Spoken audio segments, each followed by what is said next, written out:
So now I'm going to, oh, Stellar Crown. We opened a Stellar Crown today. But I gotta put my,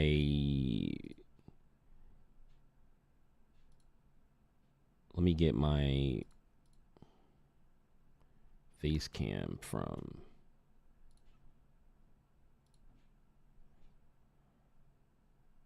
here.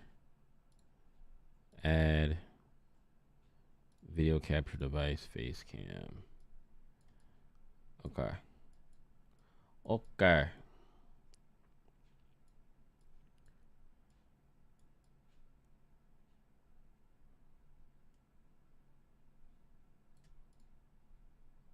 All right. So I need to actually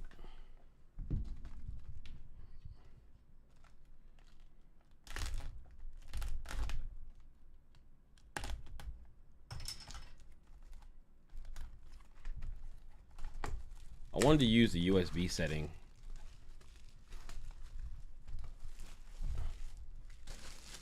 but unfortunately that can't happen.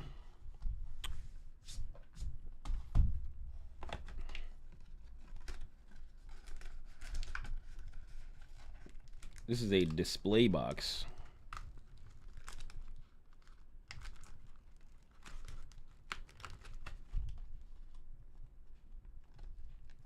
Display box with the crown.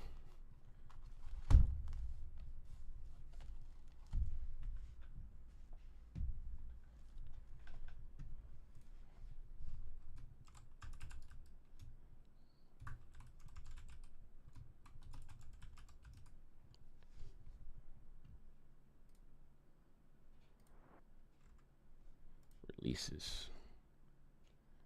Prime.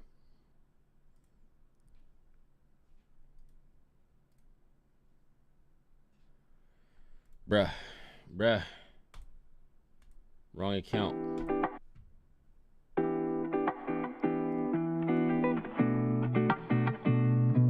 Yo, what's up, Winter? Yeah, I was having some camera issues. Right? Having some camera issues. Let me mute this.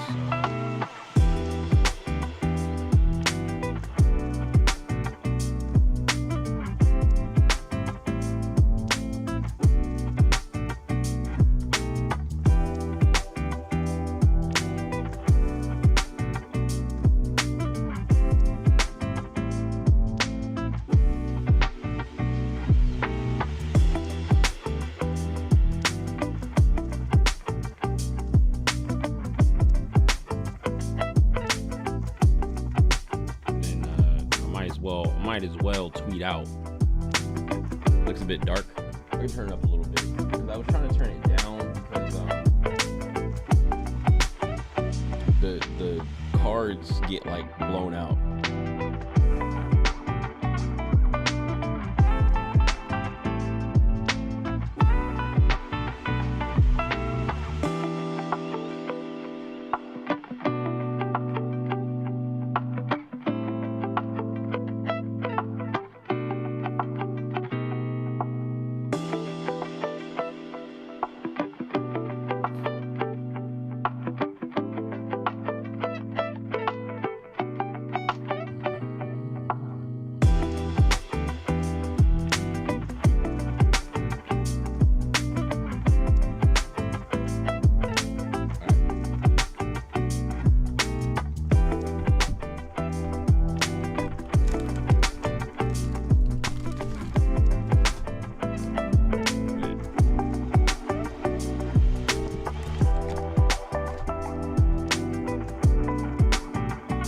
Here's to hoping we get good stuff.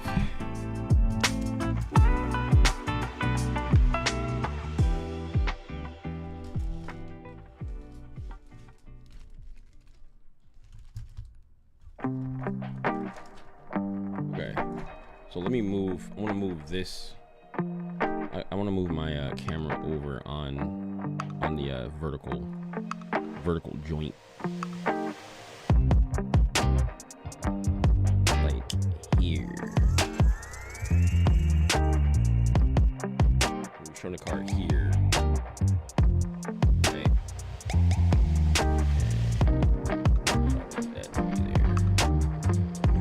Here. Yeah, that's pretty good.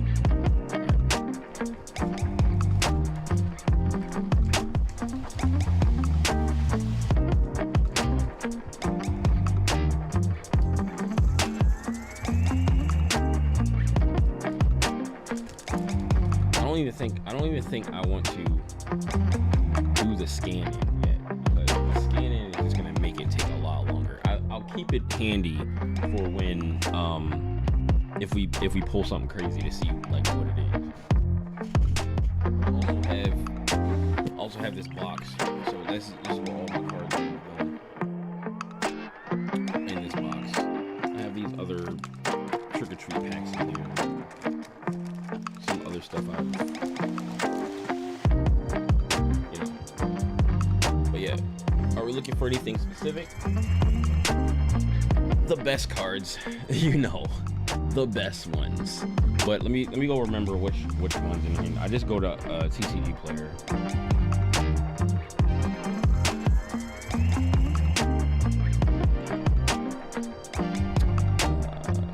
Let me look on TCG Player real quick. Pokemon, Stellar Crown. So the top stuff in Stellar Crown right now.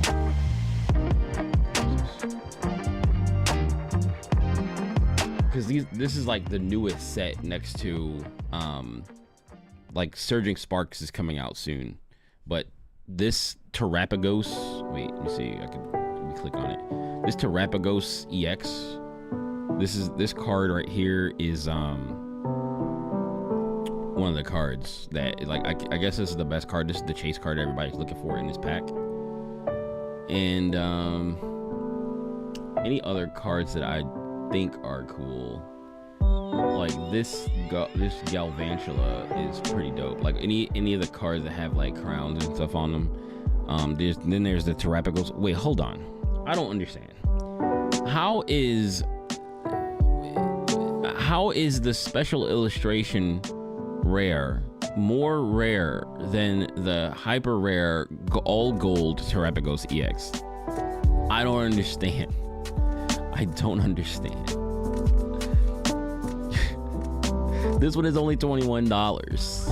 Like, this one is selling for $15. Do people not like the gold? They're like, ew, the gold is ugly. Oh, I also forgot I do have a Stellar Crown, so we can open up this. This will be like the last little this will be like the last thing I open. I should have opened it first, but this is the last thing I open. This is like the last ditch effort to find something good. This is 9 boosters in here plus the other Stellar Crown like little knickknacks or whatever.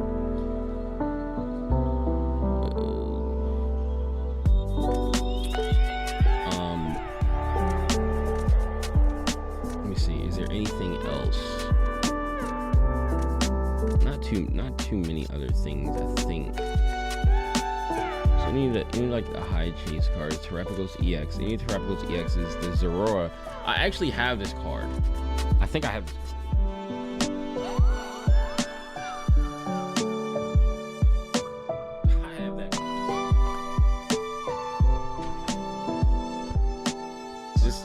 this card.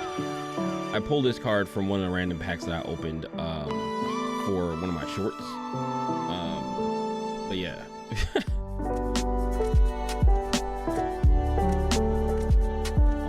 Lapras EX, another Galvantula EX, like I guess this is like the what is it called? The ultra rare, stellar like ultra rare one of these. I forget what it's called. What is it called with the thing when they have the things on their heads? I forgot. It's been a while since I played the game. Terrassalization. That's what it is. Terrassalization. Cinderace EX looks cool. No, it's called terrassalized or something like cause it's like Terra terrassalized or something like that. That's what it's called in the game. Yeah, the Scarlet Violet game. Any of these A-Spec cards, I want all A-Spec cards. I only like the A-Spec cards because of the color, like because of the color of the card. Like I don't care what is on the card. I don't care what the card does, but I have one A-Spec card. Do I still have that sitting around? That card might be over there in that pile. Let me see if it's in that card case pile.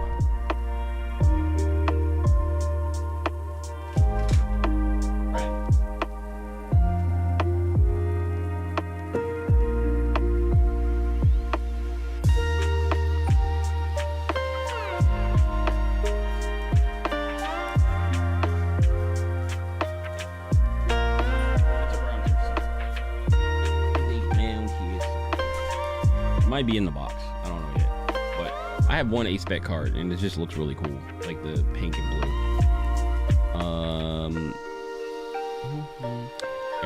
Area 0 under depths.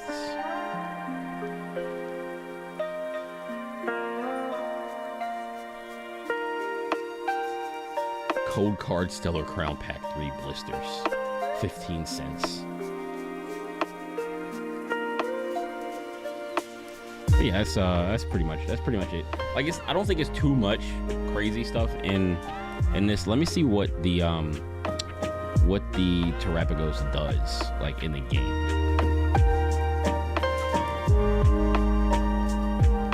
If you go second, you can't use this attack during your first turn.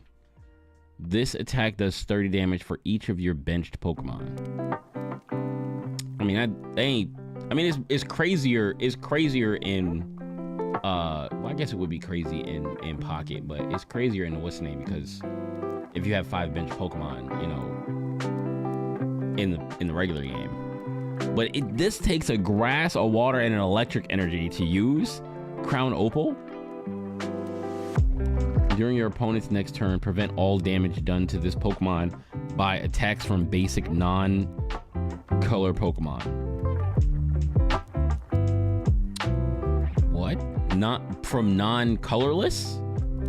Basic attacks from non-color. So anything that is, so what it's saying is anything that is not colorless can't harm it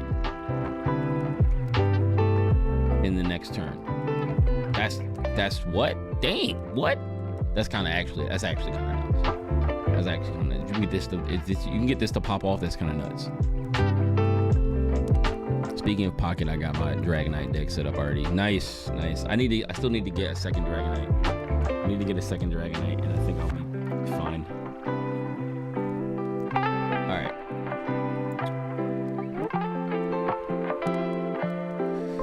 Hopefully my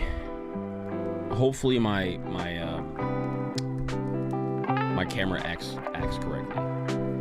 So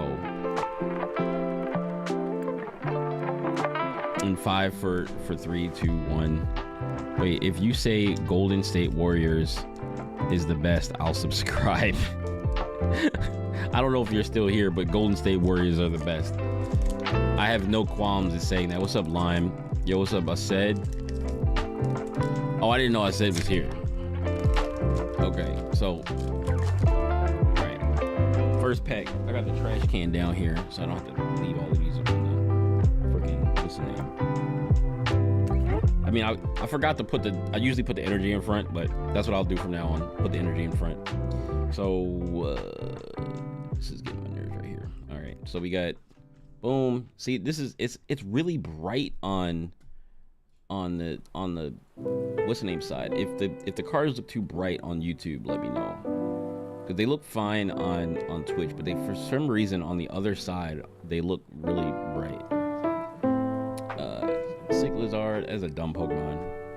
It's a, oh, we got this. What I was looking at this earlier. Area 0 under depths. I need to actually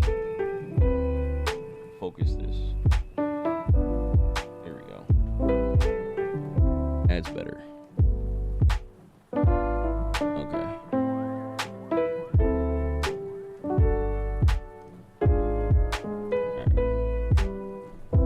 Jirachi, Reshiram, Noctowl, Meltan, Cradily, and Code Card.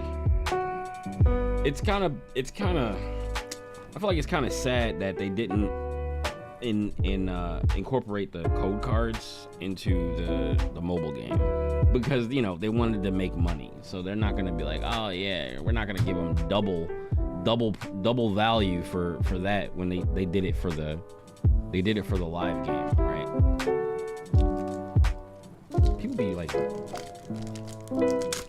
People be just actually ripping the packs open like that. I'm a noob.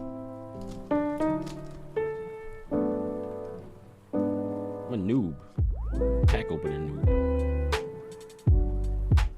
We got Dark, Applin, Crab Brawler, Wooloo, Sandlet, Pangoro, Eldegoss, Slazzle, Carnivine, Azumarill, Zoroa. That's cool. I like Zoroa. I don't even know the Pokemon, but I just like the design of that Pokemon.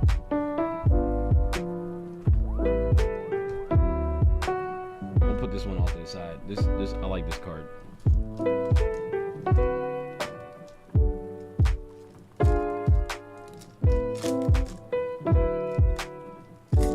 I feel bad tearing the actual pack, you know?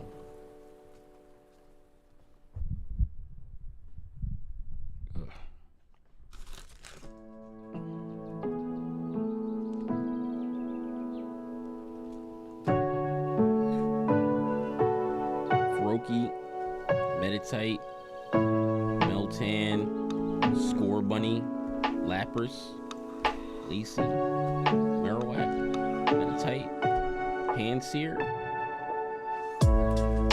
Iron Boulder. What Pokemon is this? They like renamed the Pokemon, but they're like future versions or ancient versions of the other Pokemon, but I don't even know what Pokemon this is. This is cool. I like the future cards.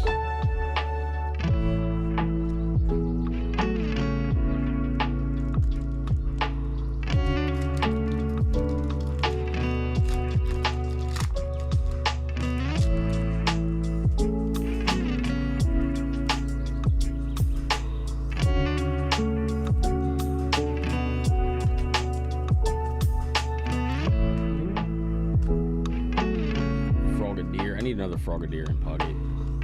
Gravity Gemstone, Fletchling, Reverse Hollow, Orcaberry, Grimmsnarl, Hollow.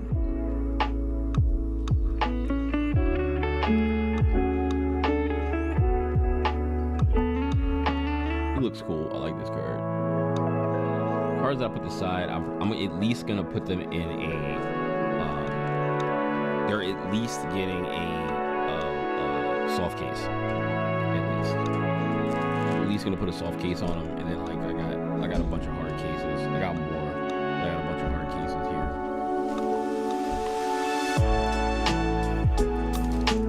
here. Are you not using any codes? Any chance you can share them for the folks in the chat in case you don't need them?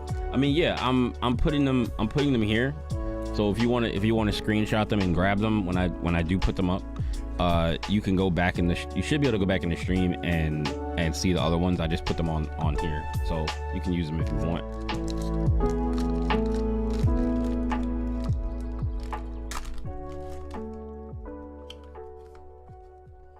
Yeah, at the end I just put it down on there, and you can screenshot it if you want to grab it.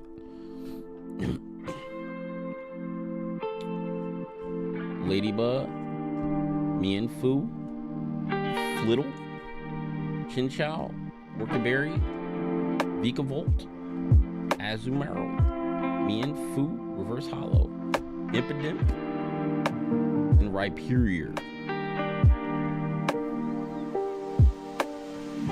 Wide Ball. I want to try one of these days. I'm probably gonna sit here and do it myself, and just play against myself with decks that don't exist in Pocket with real cards, because it's not easy. I mean, it's not hard to use like not hard to implement the rules for Pocket into like real game.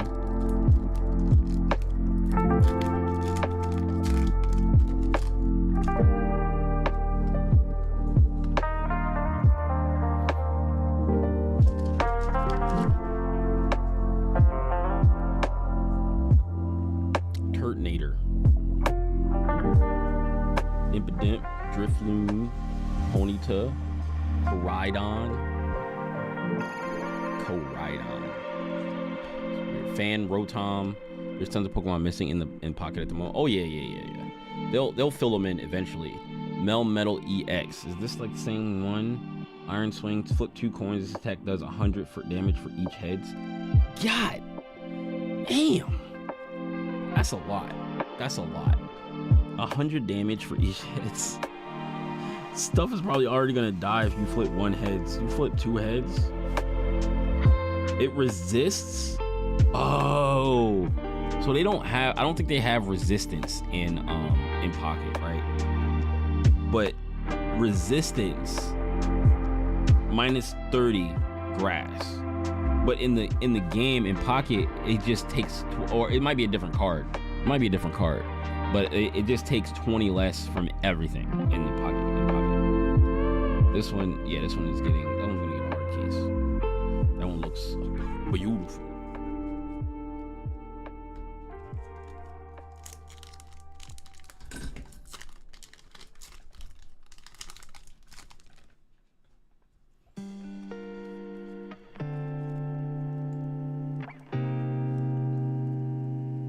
Tirtuga. Oh yeah, I just didn't recognize that one for a second. Spalate. That's a crazy. This Mewtwo looks cool. Super Cybolt. Tirtuga. Rednall. And there's the code.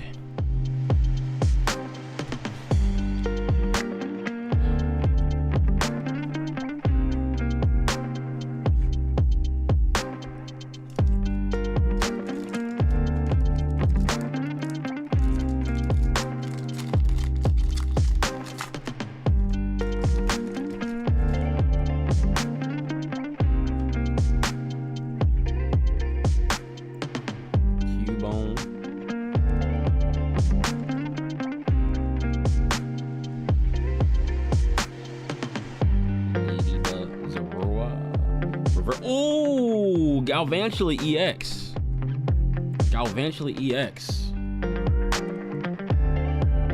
Let me see. What was this one? Was this one good? This is a $25 card. Oh, wait, is this the $25 card? This might not be the. No, this is not the $25 card. Hold on. Which one is this? This is probably like the $4 card or something.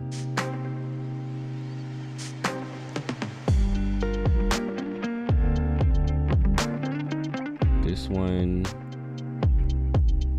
where is it? I could just search it. Hold on.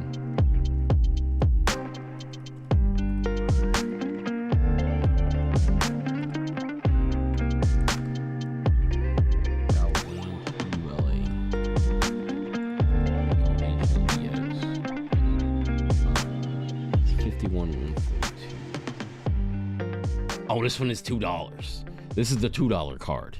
It's still cool though. I'm still giving that a hard case. This one is really cool. I like it.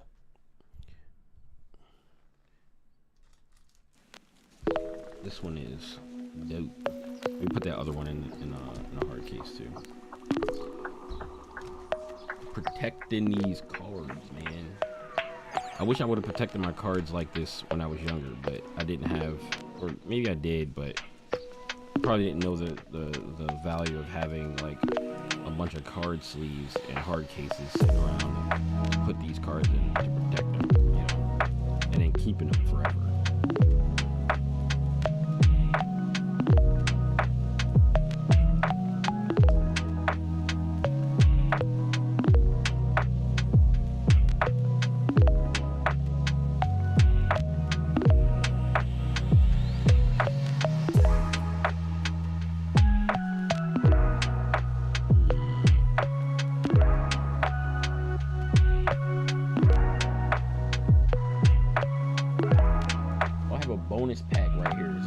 want to pack that's just sitting open. It was from a blister pack, I think. Not a blister pack, but one of those cardboard packs.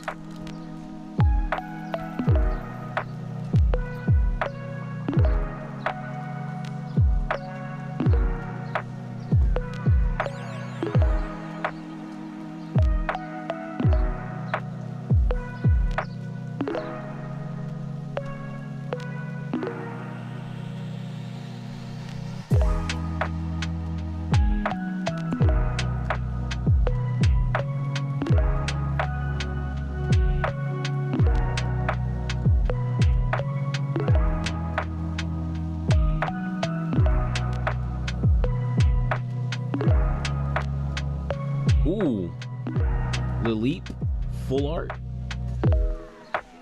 Bulafont.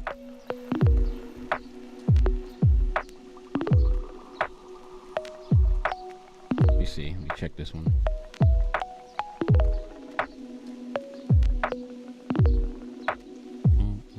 $2.56.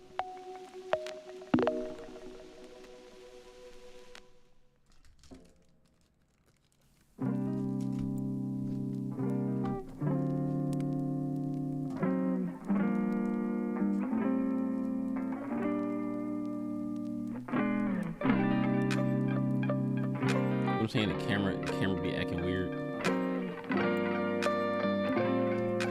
May have to like stop it and start or something like that every so often. Space.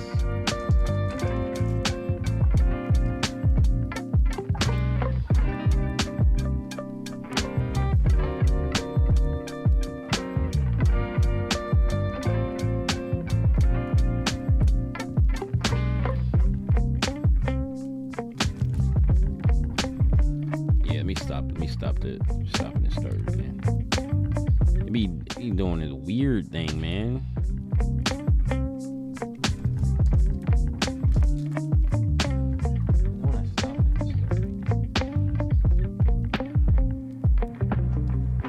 Gotta turn it back down.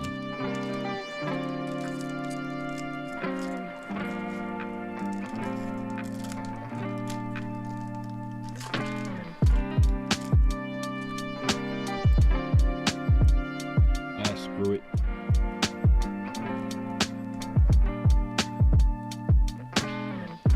Dang, like, see, like it's super cool now.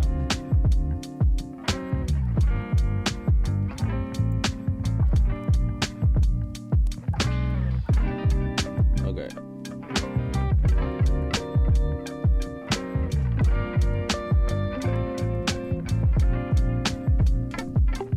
Yo, Frogadier. Metal.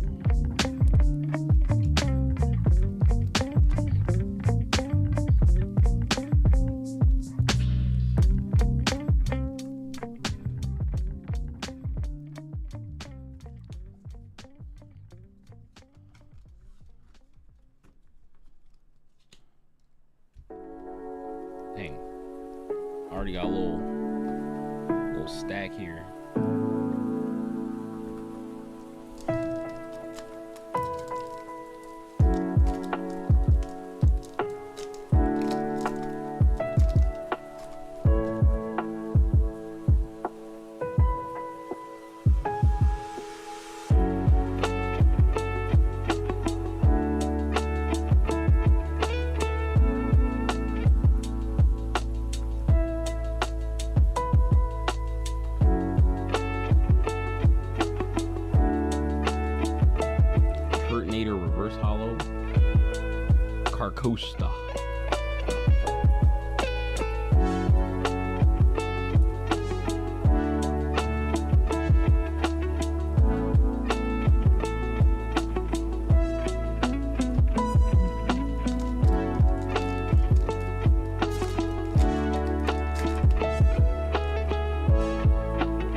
Clang.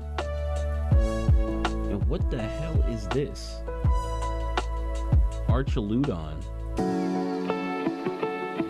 What is this? A building? A building Pokemon? It looks like a architecture Pokemon or something. I don't know. It looks like a building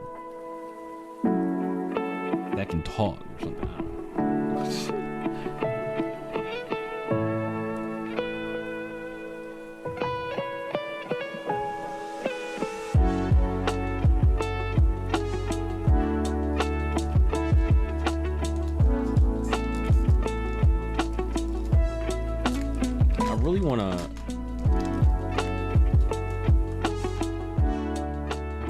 To use USB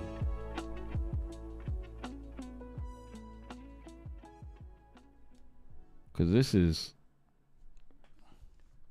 annoying.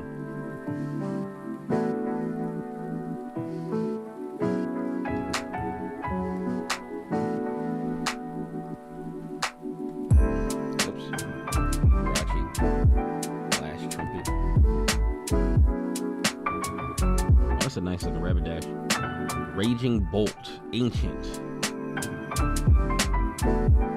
That's your side.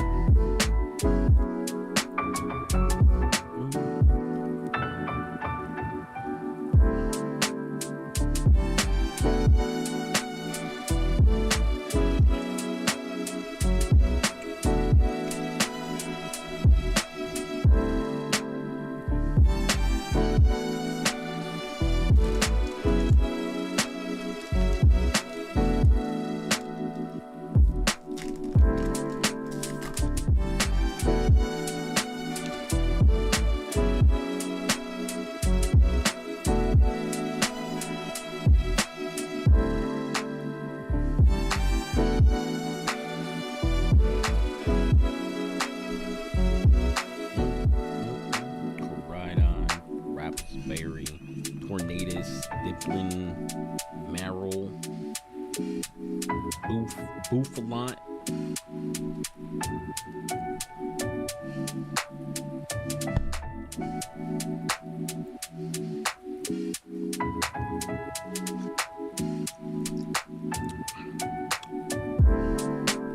Stellar Crown doesn't seem too crazy.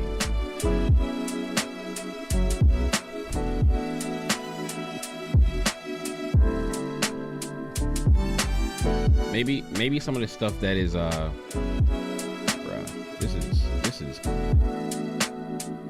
is iffy. Why does it not let me?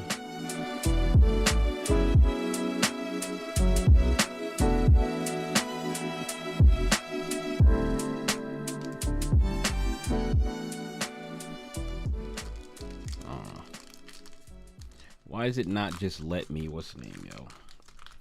Let me use USB. It can see my phone, but it won't activate USB. So that I don't have to use Wi-Fi for the camera. Because right now it's acting weird since I'm using it as a main thing, you know? When I'm using it for my Azeron, it's not really that big of a deal if it gets you know. I'll put the code right here.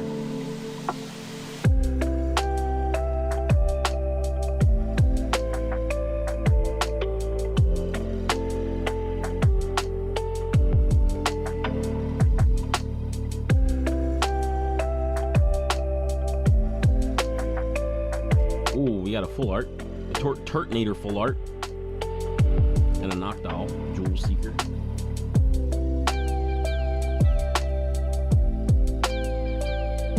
This is a $1.92 card.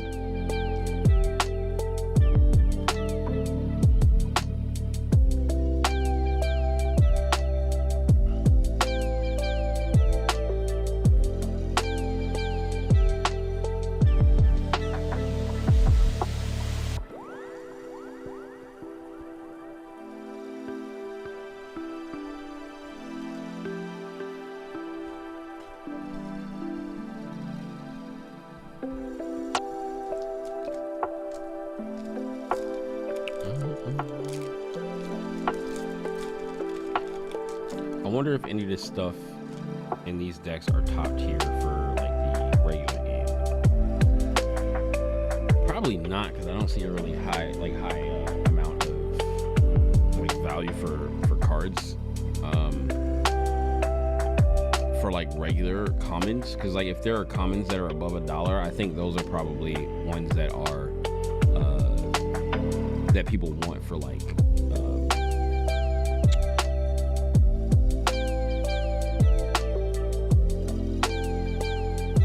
for like decks for competition.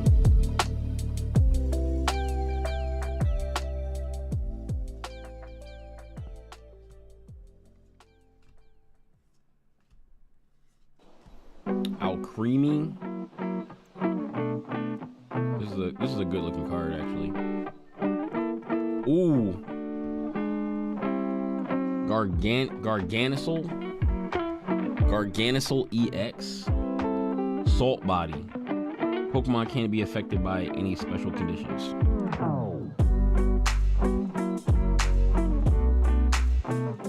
What? You can't poison it, you can't paralyze it, you can't sleep it. And this guy's 340 HP. During your opponent's next turn, this Pokemon takes 60 less damage from attacks after applying weakness and resistance.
I do have other booster boxes. I probably won't be opening other booster boxes today. Maybe next weekend.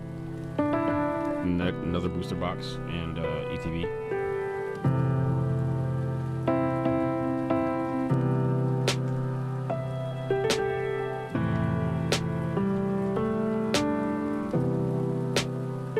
Diancie. I haven't seen that card in a minute, or that Pokemon in a minute. Grimmsnarl. Ooh, Hydrapple EX. $2 card. Ooh, this looks good. That looks good. That looks good. Now we're on now we're on fire, right? We're pulling some good cards. Pulling some hopefully these cards go up in price and they never reprint Stellar Crown ever again. And these cards become very, very rare, and that would be great. Oh wait, I need a hard key.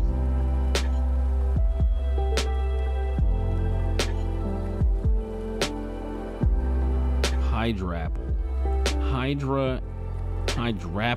Hydra Apple. What the? Who comes up with these names, bro? Who comes up with these Pokemon concepts?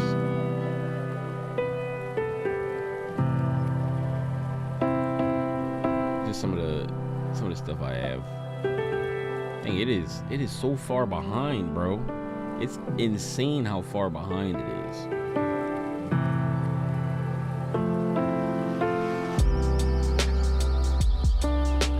Why did it just get darker?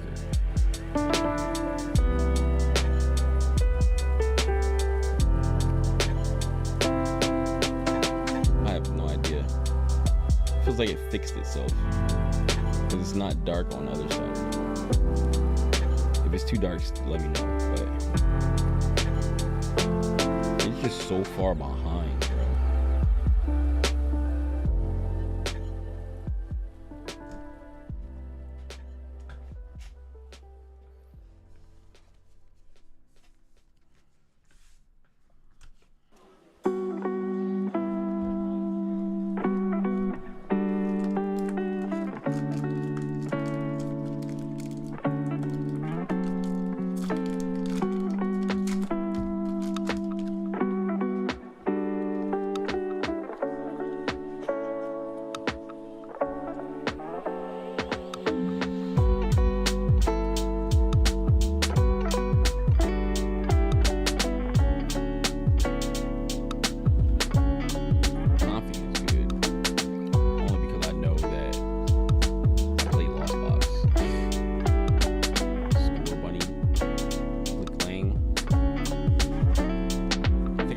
I was thinking about doing it this way because it allowed me to open the cards faster. So I don't have to leave the code sitting on the table as long. So this will always just be up top.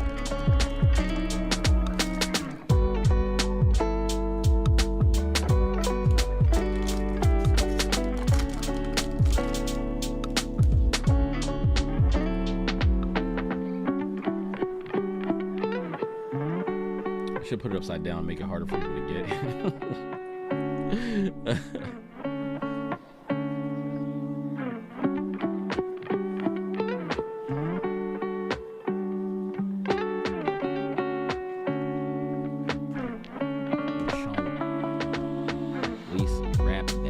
Ooh, why is this one upside down? Why is the A-Spec card upside down? What the That's my second A-Spec card. Gravity, Gemstone, Ladian.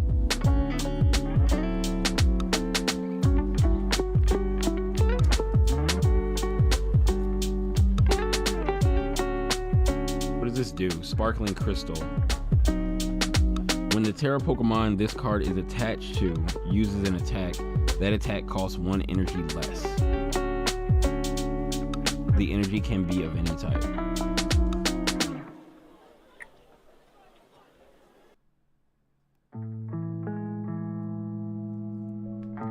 And that one is a...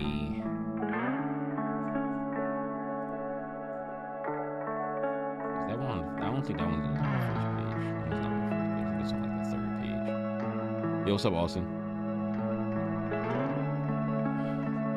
This was like an 85-cent card, but I like the way this card looks. I want all the A-Spec cards just because of their color.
We're in the second half of the box.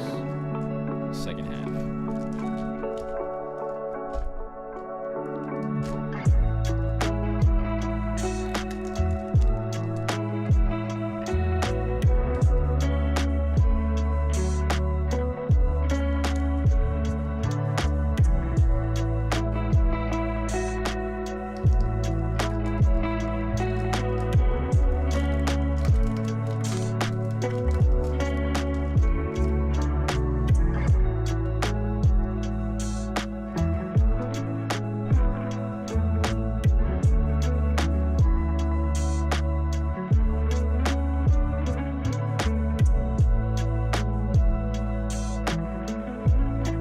Low kicks. Why doesn't low kicks have the move low kick? Charcadet is one of my favorite Pokemon. I think it is probably my favorite Pokemon. That and this Pokemon and the thing that it evolves into, Ceruledge, that came out of Scarlet and Violet. Crispin, Talonflame. Talonflame is a colorless. If the retreat cost of your opponent's active Pokemon is 2 or more, this attack does 110 more damage. What?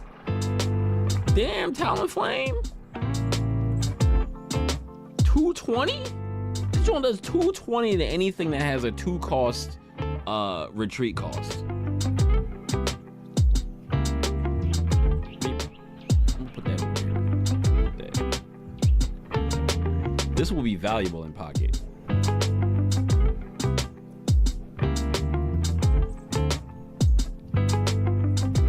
Reboot. Metal.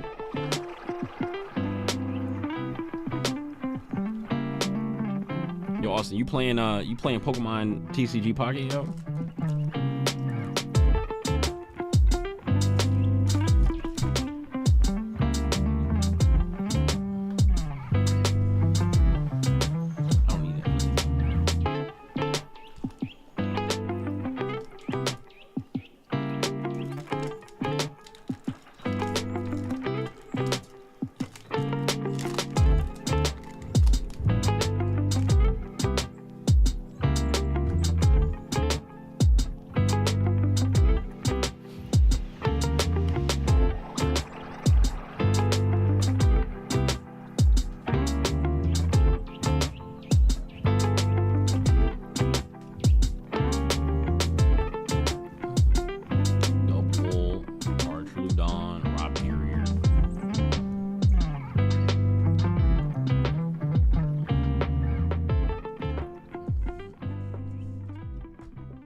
Crabominable.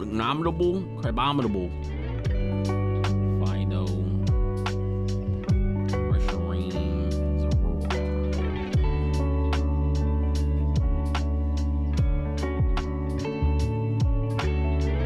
That's a legendary, bro. This is a legendary. How do you have a regular ass legendary? It just has Heat Blast that does 90 with 3 energy. Like, how do you just have a legendary from a box art legendary that just 130 Heat Blast? Like, what?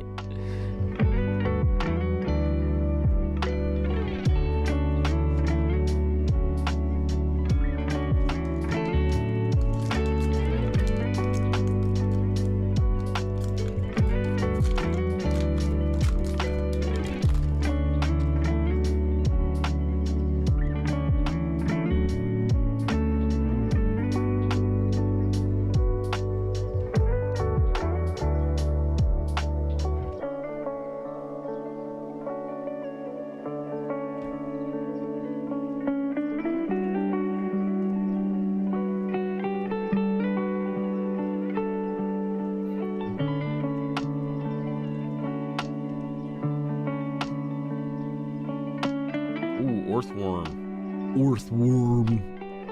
45 cents. 45 cents.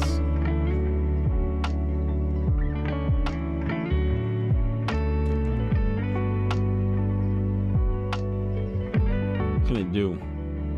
If this Pokemon is damaged by an attack from your opponent's Pokemon, even if this Pokemon is knocked out, put 2 damage counters on the attacking Pokemon for each steel energy attached to this Pokemon.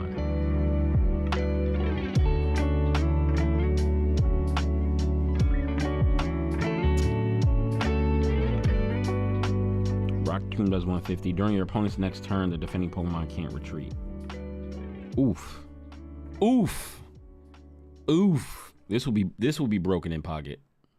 This will be broken in pocket.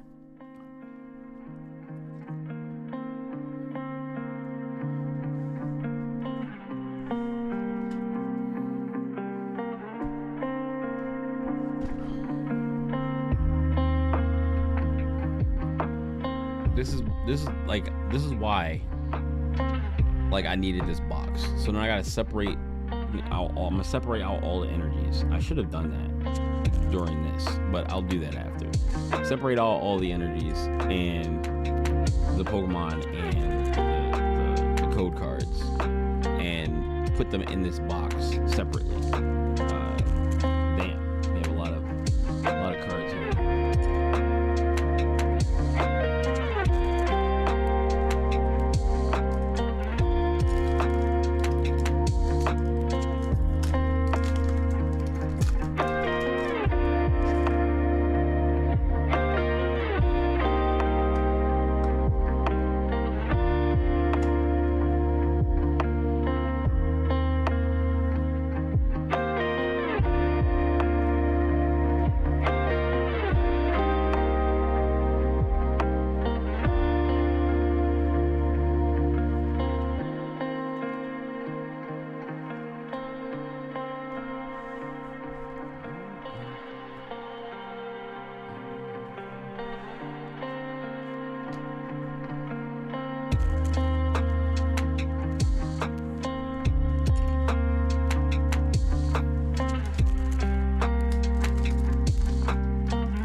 Electrovar.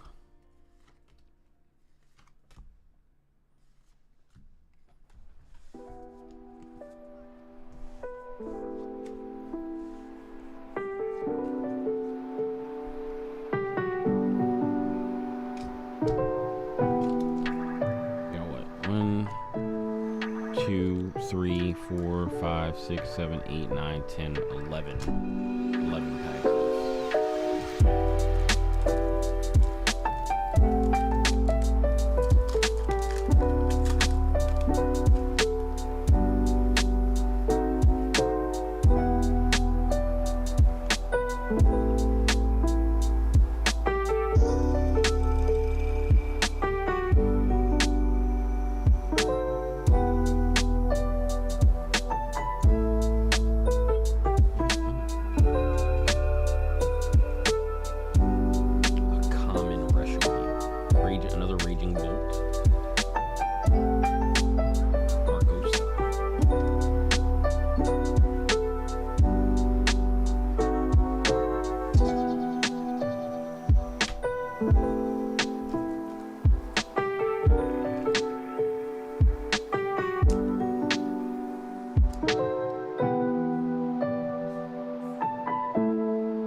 I did not.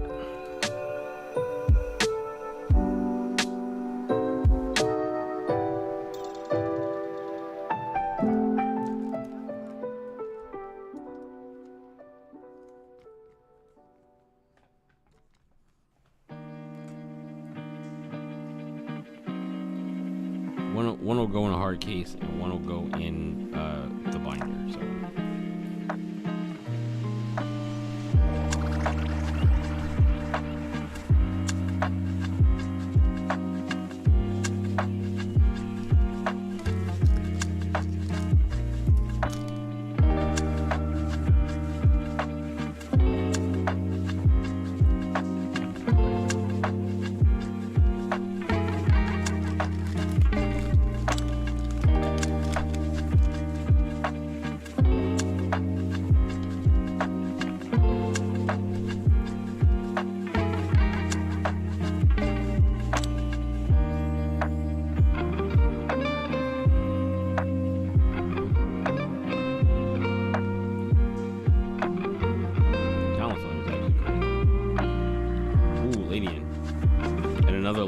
Behind it,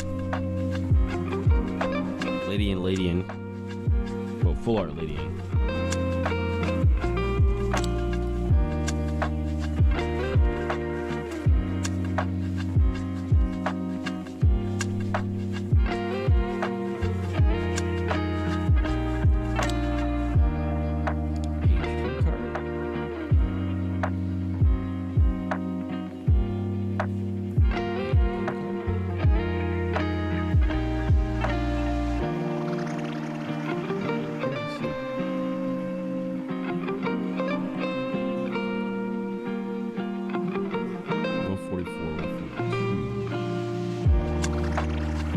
$2.59. This was a $10 card, and it was sold at $10 on August 26th. Is this when the set came out?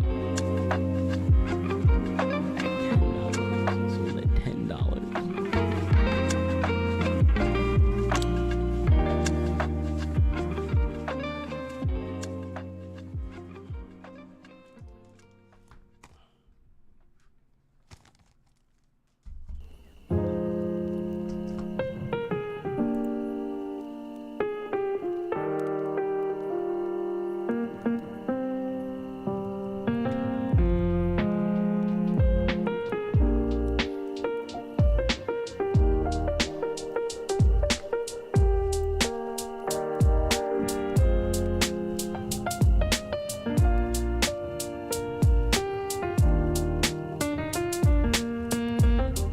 Up here so they don't tip over.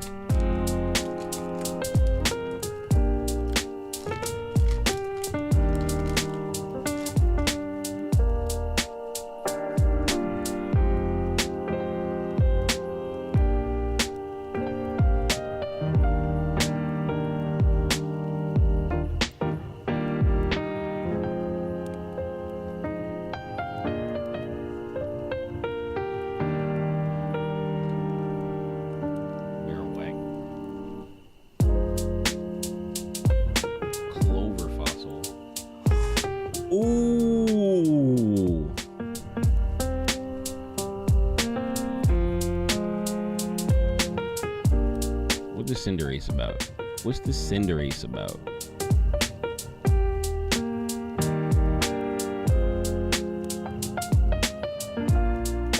Where is it? I saw it.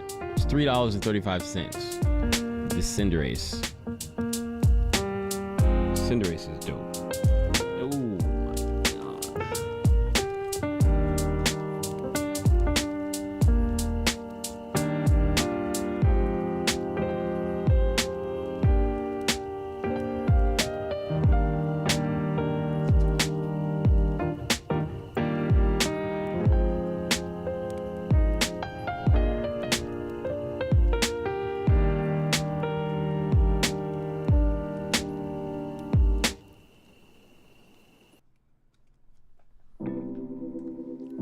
Fossil for Tirtuga.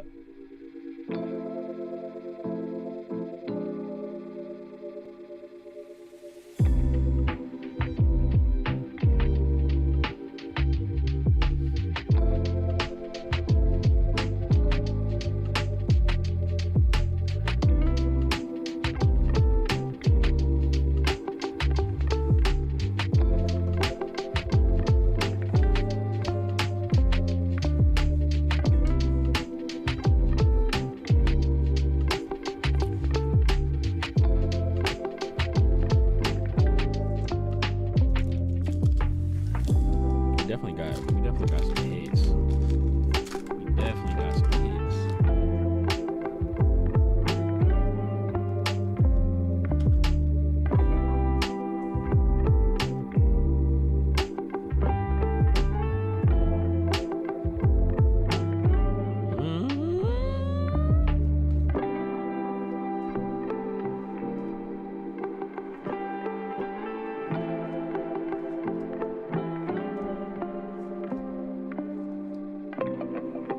Ooh, Lapras EX.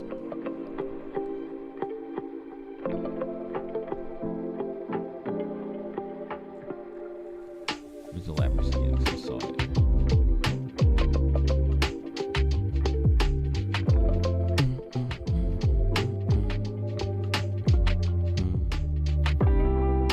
Maybe page 3.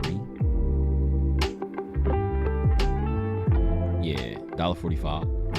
$1.45.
Hollow Area Zero.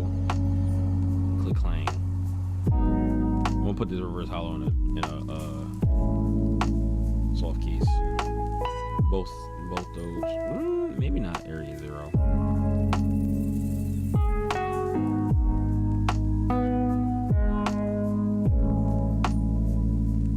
Terra Pokemon in play can have up to 8 Pokemon on their bench. What? Each player who has any Terra Pokemon in play can have up to 8 Pokemon on their bench. If a player no longer has any Terra Pokemon in play, this player discards Pokemon from their bench until they have 5. When this card leaves play, both players discard Pokemon from their bench until they have 5, and this player who played this card discards first.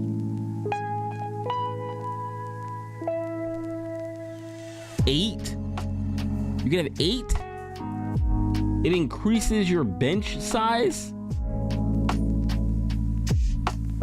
That's a crazy stadium.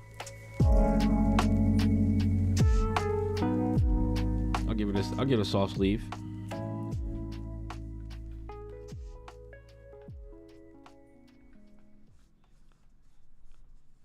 They can never put that in pocket. They can never put that card in pocket.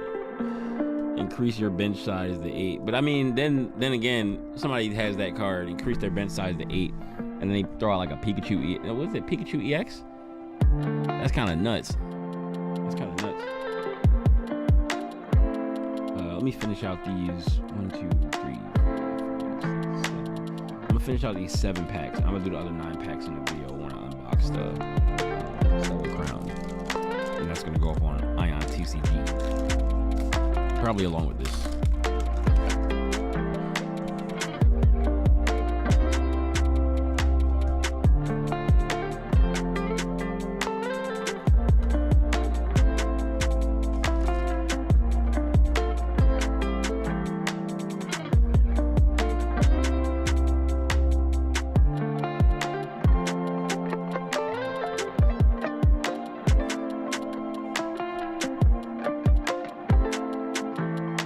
Another Hydrapple EX.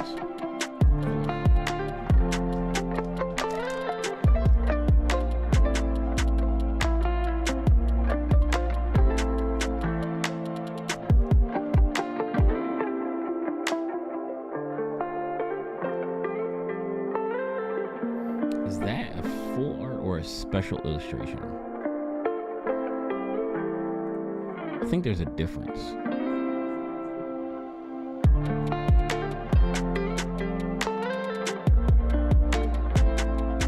Illustration rare.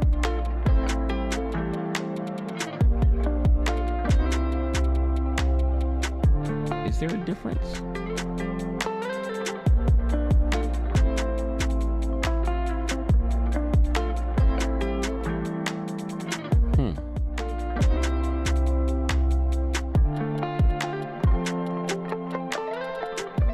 Illustration rare, ultra rare. So ultra rares are full arts, but they're not illustration rares.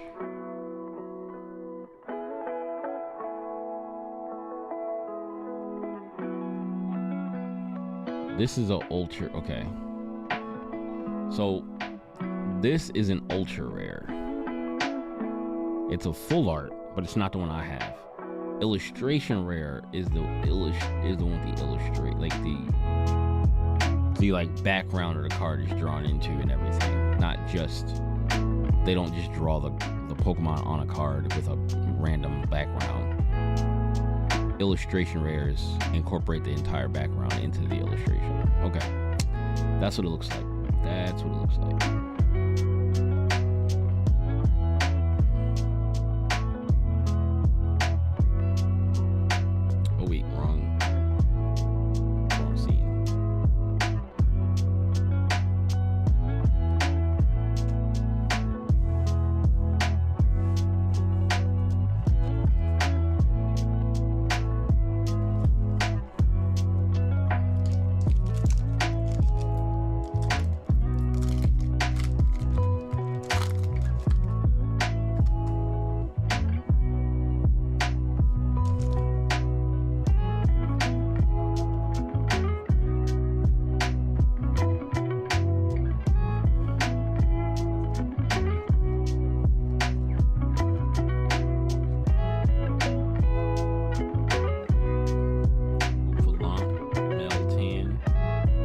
Dash Bun EX.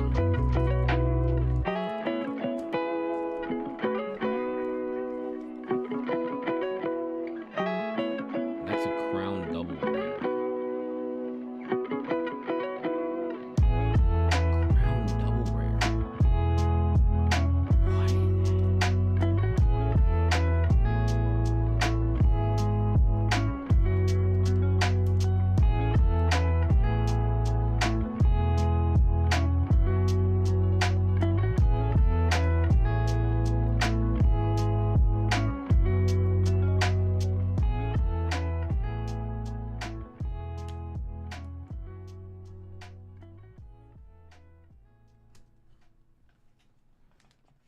Crown Double Rare.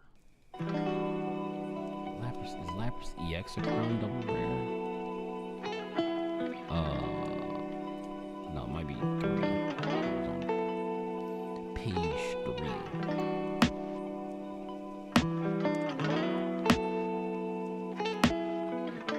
3. Yeah, this Lapras EX is a Crown Double Rare.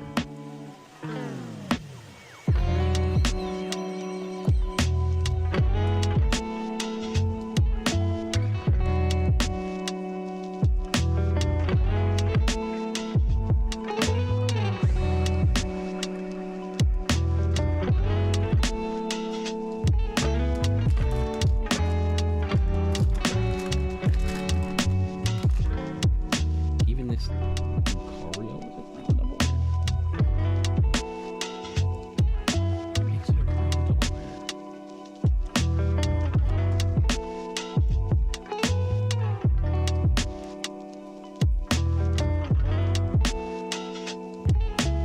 I saw something. I don't know what it was, but I saw something. I saw a nice border. I think I saw a nice border.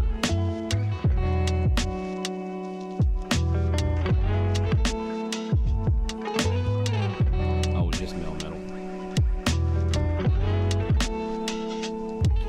Just a Melmetal.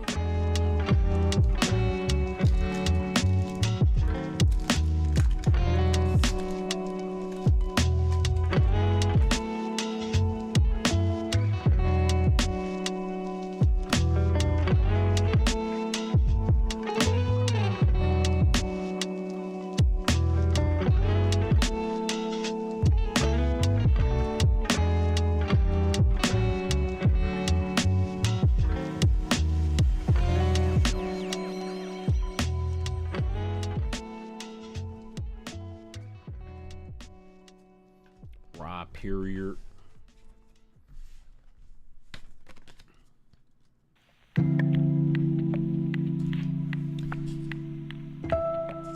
Two packs left. Let me reset here. Okay.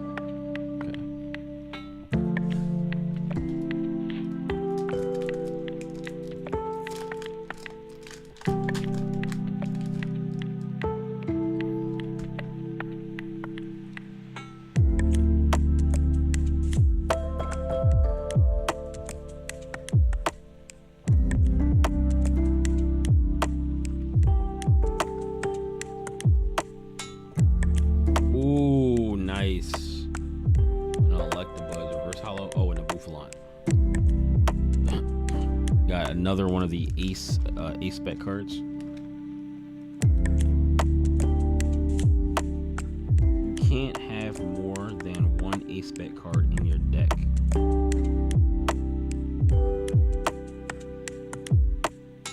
Really?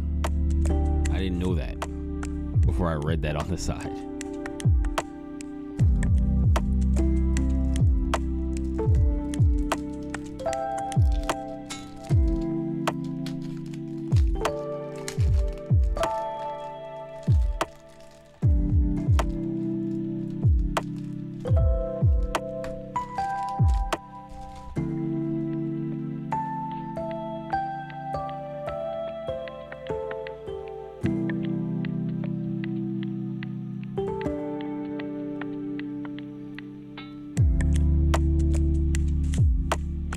These are you just sit on these cards, man. Sit on them and hope and hope they somebody finds some crazy stuff in the meta.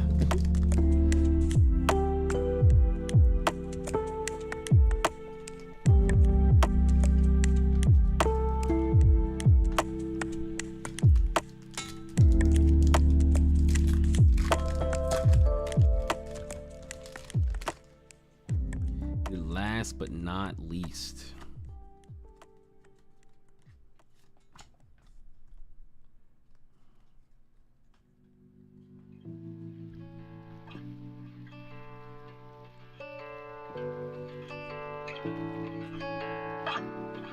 it might be the least. It might be the least.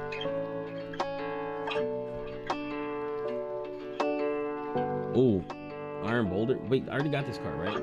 I think it was one of the first ones. Yeah, I was like, I didn't remember it being purple for some reason. It's a psychic type. Is it a psychic type? I didn't even notice that before. And another Raging Bolt. Going to...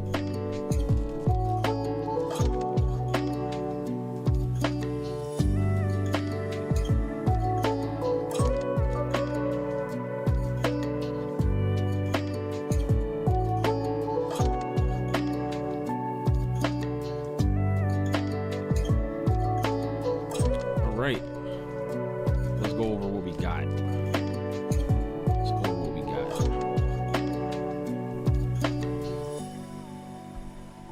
All right, so this is the stuff that I set to the side. And then these are the hard case cards. The stuff that I set to the side was just a reverse hollow Mewtwo, a reverse hollow Area Zero Underdepths, a Raging Bolt because it's an ancient legendary, Fourth Worm because it's a freaking, what rare is this? Let me see. It is a Crown Double Rare. Oh, this is a Crown Double Rare too. Okay. This a random Reshiram because it deserves some respect, right? Because it's a legendary, but it's just got one move. No words, no effects. Just a reverse hollow, and then there's a common version of it.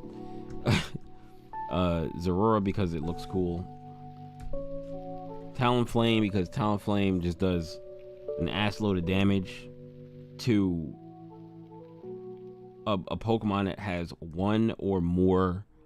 two or more retreat costs. Like what?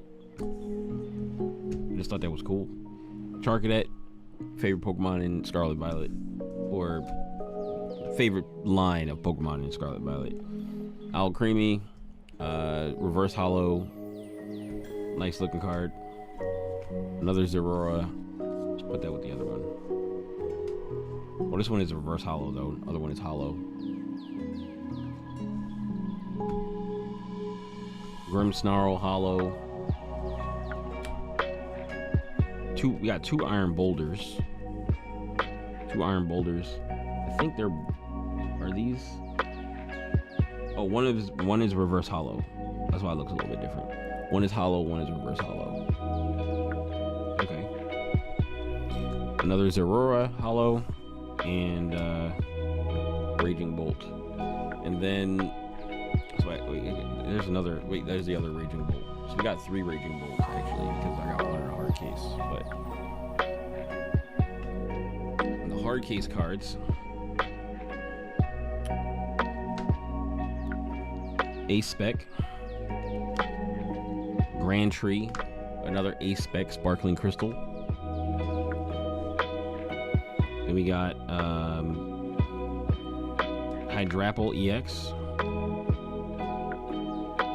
I think there's another. Oh, I have both the Hydrapple EX cards. I thought I were the same one. Do I have another one? No, I thought I had. What? I thought I had 2 of this card, but I have both of them. Which one of them is an illustration rare, and the other one is an ultra rare.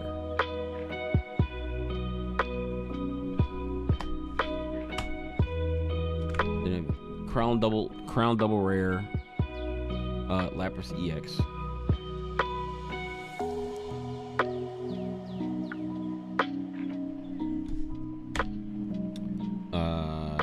Dash Bun EX. Ladian, because it's full art. Excuse me, illustration rare. Try to remember all the rarities and stuff in my head. This is the third Raging Bolt, and I was like, I might as well put one in a hard case. Garganacl EX with Salt Body. This one is a Crown Double Rare. Yeah, I think the ones that are like super shiny and have like they break the border with the illustration are Crown Double Rares. Illustration rare, Turtonator, Melmetal EX. This is a Crown Double Rare. Is this also a Crown Double Rare? Am I saying that right? That is it. And that one is Galvantula EX. This one is also a Crown Double Rare. Then I have a Crown Double Rare Greninja EX. This is not from today. Galvantula was the first, not the first one. Galvantula EX is the last one. But do I have any other stuff from today? Oh, I have these other two from today. This is not from today, but Crown Double Rare Greninja EX. This is just all my hard case stuff. Cinderace EX, I think, is probably the coolest thing that I've pulled. One of the coolest things that I've pulled today. What's that I pulled today? EX was pretty dope. The two Hydrapos and the two Ace Bet cards. And then, yeah, I think that's probably one of the best ones. Lileep illustration rare, and those are the last of what I pulled today. And then like I have these just that need to go into the box. Yes, and then this Pikachu from the Trick or Treat packs, and this Aurora is from this pack from Stellar Crown, but it's not. I didn't pull it today. Well, that's pretty much it. Pulled some good stuff. Pulled some solid things today. I'm gonna put these back in here for now. This is what I didn't want to do, but I'm lazy. Since I didn't separate them. But I'm still gonna put them in this box. They're gonna go through like 3 or 4, maybe not 3 or 4, but probably 2 or 3 levels of organization. Because they gotta get separated, then they gotta go into the big box, and then they're gonna get put into binders. So like 2 or 3 levels of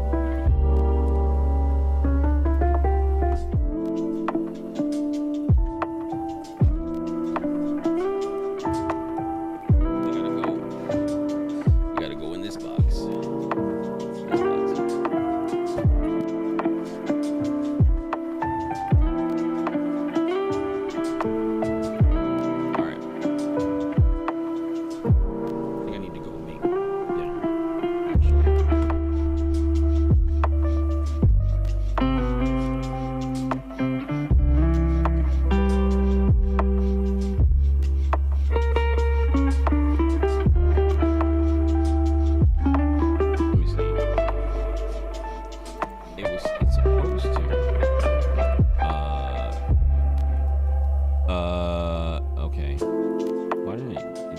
It should go down when I talk.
All right.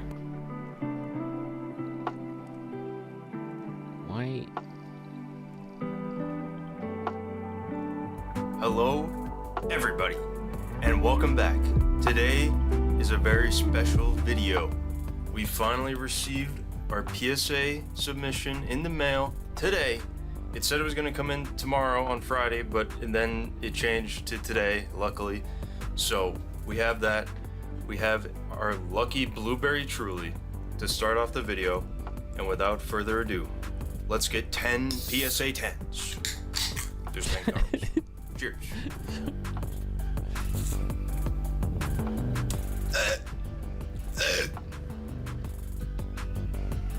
Alright guys, I'm flippin' terrified. But we have our seal untampered. It's time to open her up. So he spent My cute $328.89 to get his cards residue on it. I'm sure that's right. graded. Just pop it right open, simple as that. Really easy to open up, really easy. Yeah, this is some like crazy fucking tape. Nice. Okay. All right, that was simple. Thank you, PSA, for that. And let's pop her open. It has important information on there that you probably don't need to see. I'm just gonna see. Okay, this is the back side, so we won't see the grades. It's perfect. It's what we need. All right, we'll just flip them like this. And today we have our special lucky little guy from my childhood.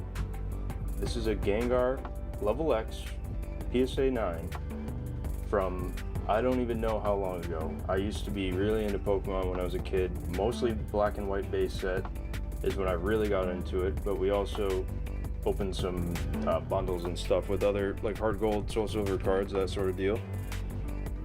But here we go, everybody. Let me grab, how do I cover up the fucking,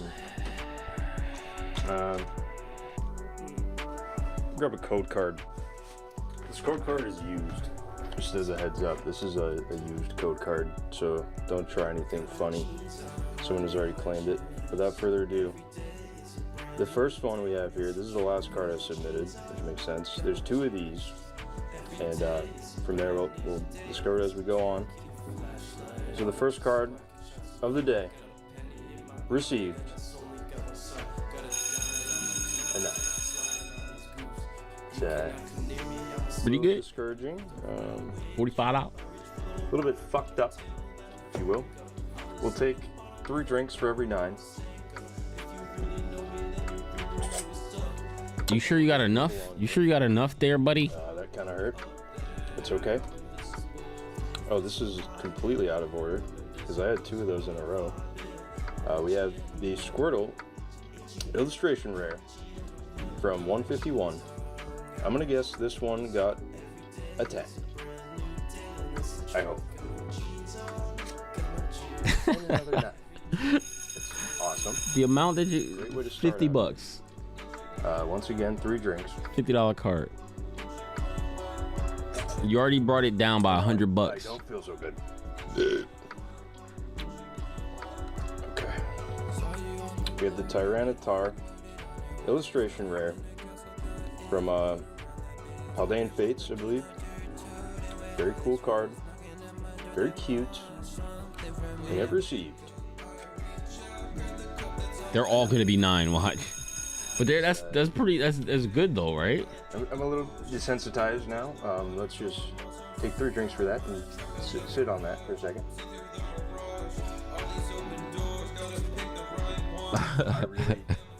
I don't feel good about this because I was looking at the pre-grade scans, and I mean I found like a couple things on the corner. Ultra rare Charizard I EX. care more about. We'll take a look at this Tyranitar after. PSA 9. This grade. This one looked great, and it got a 9. Would you look at that? Let's look at the Tyranitar. Very hard to get a 10. Let's see what went wrong here. Don't see anything really. I mean, Look at that little bit on the edge. PSA 8.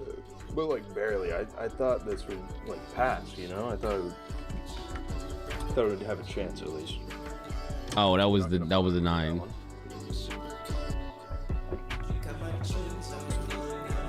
More drinks. Man. Once I get to the Mew, I'm gonna another one. Second chance at a 10. It's gonna be a 9. That's my favorite one. And I really hope that got a 10. We got another full art Charizard from 151. Another 9. Awesome. Dang, it was only $40 Let's take some for drinks. Charizard.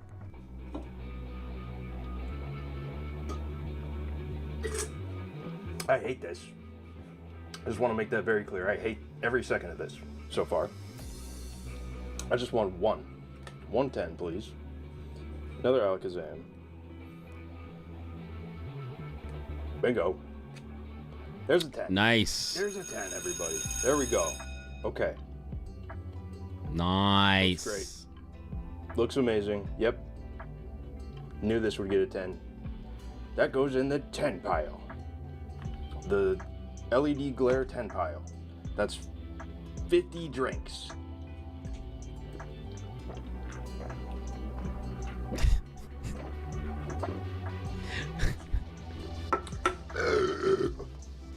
Yippee! That was 50 drinks. All right. What is on his wall, bro? What is on his wall, bro? Cheers for the 10. And here's to another 10. This one, we're waiting till the end. I really want this to be a 10. We're not looking at that. We'll put that right in the middle here. Okay. Next. I bought this off a buddy. This is the only card I bought from someone instead of pulling it myself. So if this gets a 10, then I know it's my grimy little fingies. That's the issue here. 8. But I'm going to say it's a 9. Just because every time I've graded this card, I've only got like 2 10s out of the 5 I've graded or something like that. Oh, so you have 2 of them. So not great odds usually. But it's a beautiful card. And it received a 9. Kind of what I expected. Honestly, I'll be Not honest. bad, not bad. That one I'm not You as mad profited about. $119 so far. And I've gotten rid of it already, so we'll just move on. This one, I really would love to be. Ooh. Charizard Charizard EX. from Paldean Fates, my favorite set. My favorite set. I forgot to take 3 drinks. Oh, you pulled out another one. Okay. Also a little shaky because I haven't eaten today. And I'm nervous, okay? I'm a little nervous, okay? Let's just rip the Band-Aid here. A 9. $144 though, goddamn. 3 drinks? Yep. Okay, Man, you got some cards on you there, bro. at all. Second to last. Iron Leaves. This one I don't care as much about, but I'm sure because I don't care about it, it's going to get a 10. The SAR Iron Leaves from Paradise? Or was it? No, this is a Temporal Forces. Right. Here we go. I knew it. He said, I knew it. I didn't care about this card. I was gonna get a 10. Well, we pulled this on a video. What's the Mew? After my surgery, we opened this bad boy. So that's great. That's great. We'll take that. Goes in the 10 pile. Okay? And now here's where we sweat. Okay? This is where I'm fucking sweating. Here we go. That's a 10. That's 55 drinks.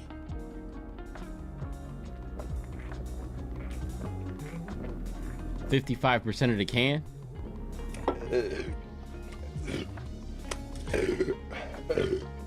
think I took a little bit more than that. Well, 65% of the can. Okay. This one looked pretty clean. There were a couple spots where I was like, on the back, there's a tiny bit of whitening, So, we can only hope. The last card of our PSA. Choose one of your opponent's active Pokemon to attack and use it as this attack. Damn. A 9. 9. $194 though.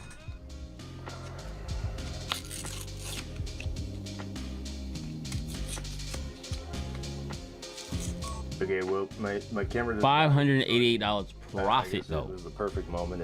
It saw solid. It stopped watching, which I don't blame it. It's kind of fucked. But overall, 2 10s here. Not the ones we would want to be 10. But no 8s. So we'll take a drink to no 8s. All right. Cheers, everybody. And thank you all for watching. Cool. You know, Cool. Appreciate it. Cool. Appreciate it. Cool. I might have made some money back. I don't know. Maybe I'll pop on the profit and everything on the screen. So, yeah. Good night, everybody. This one looked pretty. Mew is off center. This border is bigger than this border. How unfortunate. How unfortunate.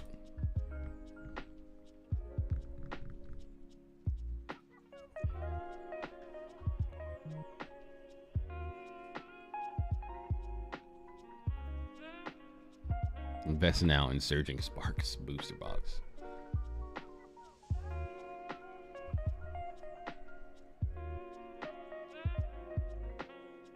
Evolving Skies. But they can't. But G.I. Joes.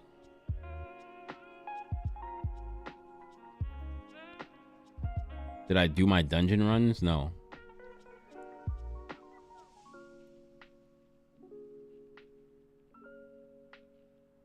What the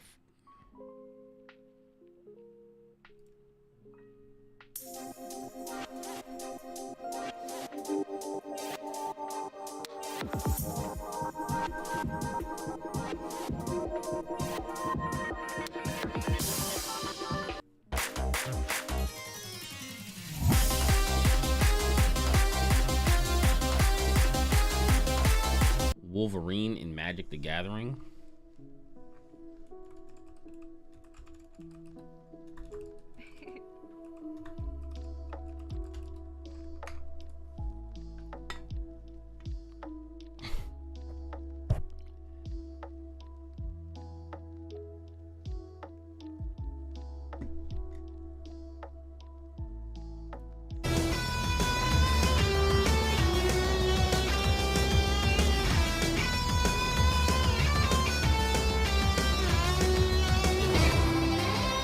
The Marvel 3 thing?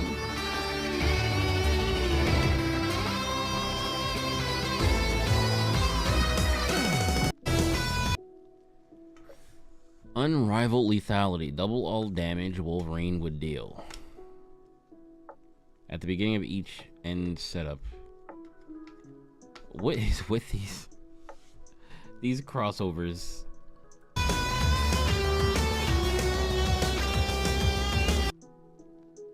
Berserk. Cast this spell only before the combat damage step.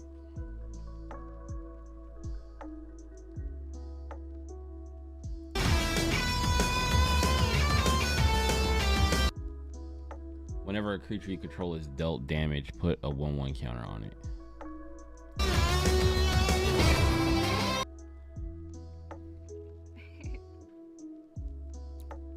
Creature spells you control can't be countered. Iron Man.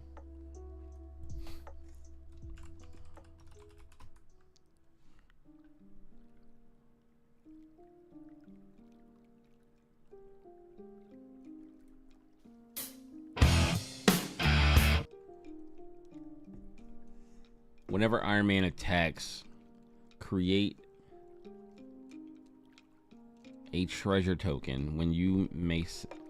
Then you may sacrifice a non-creature artifact. If you do, search your library for an artifact card with mana value equal to 1 plus the sacrifice artifact mana value put into the battlefield.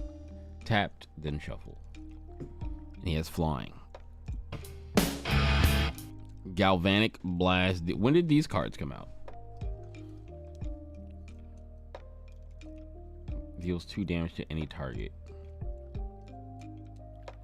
Deals 4 damage instead if you control 3 or more artifacts.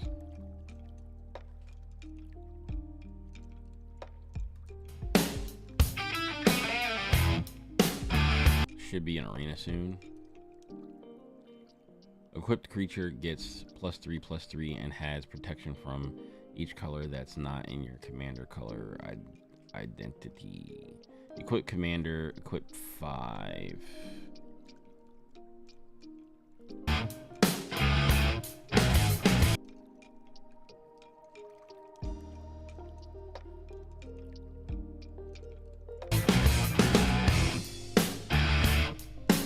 At the beginning of your upkeep, if you control 3 or more artifacts, you gain 1 life.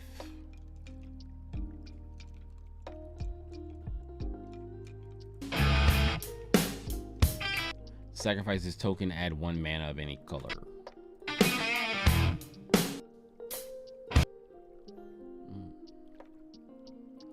I need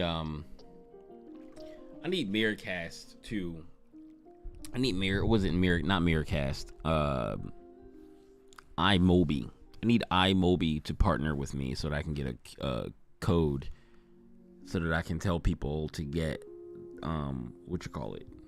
Inimiro. Storm.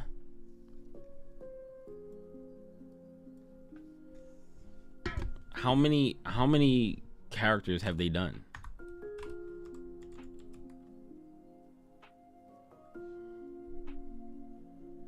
The Lost Marvel Commander decks.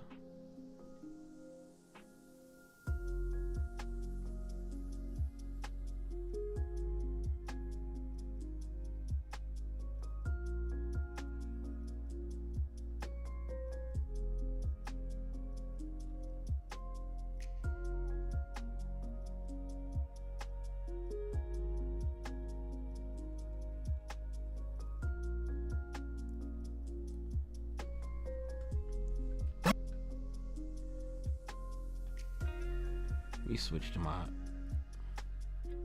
regular account.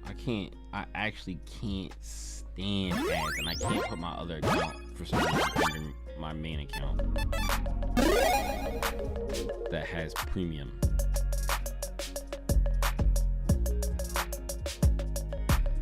Vote. Hey everyone, Vote.org. I'm old and I play Magic the Gathering. Go vote. Leaves us right now because Storm Force of Nature is a very exciting and very powerful commander, and if you want to play it right now, well, maybe ask your play group if you can proxy it. And if you don't want to pick up the Secret Lair, then just proxy it. Or wait until the, Universes Within comes out. And if you don't want to wait that long, then just proxy it. So there you go. Proxy Storm Force of Nature, a 3/4 mutant hero with flying and vigilance for 4 mana in Temur. Ceaseless Tempest, whenever it deals combat to a player, the next instant or sorcery spell you cast this turn has Storm. I see what you did there, Wizards. Incredibly clever, of course. That's deals combat flying and vigilance for 4 mana. Or wait until the Universes Within comes out. And if you don't want to wait that long, then just proxy it. So there you go. Proxy Storm Force of Nature, a 3/4 mutant hero with flying and vigilance for 4 mana in Temur. Ceaseless Tempest, whenever it deals combat to a player, the next instant or sorcery spell you cast this turn has Storm. I see what you did there, Wizards. Incredibly clever, of course. That Storm gives Storm. Now, this is an absurdly powerful commander. I mean, I'm talking about Omega level tier commander. I'm talking about S tier commander. This is a commander that if it's on the opposite side of the table of me, whether it's a proxy or not, or they're like a your own print version with a different art or whatnot, and you're just a different character. If you don't want to have an X-Men, if you're not waiting for Universe Within, it's very, very, very, very, very, very potent, very, very powerful. Basically, it could be a one-shot KO in a way where it's like, okay, I swing and I hit you. And this spell that really shouldn't have Storm now has Storm, and all of a sudden I win.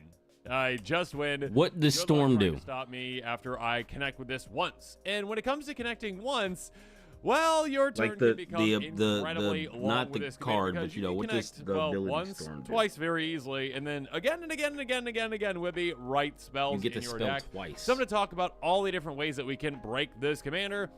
And this is the kind of commander that, like, if I'm playing across the table from it and I'm like, you gotta convince me, you know, maybe pregame by being like, hey, look, I don't have these types of cards in this deck.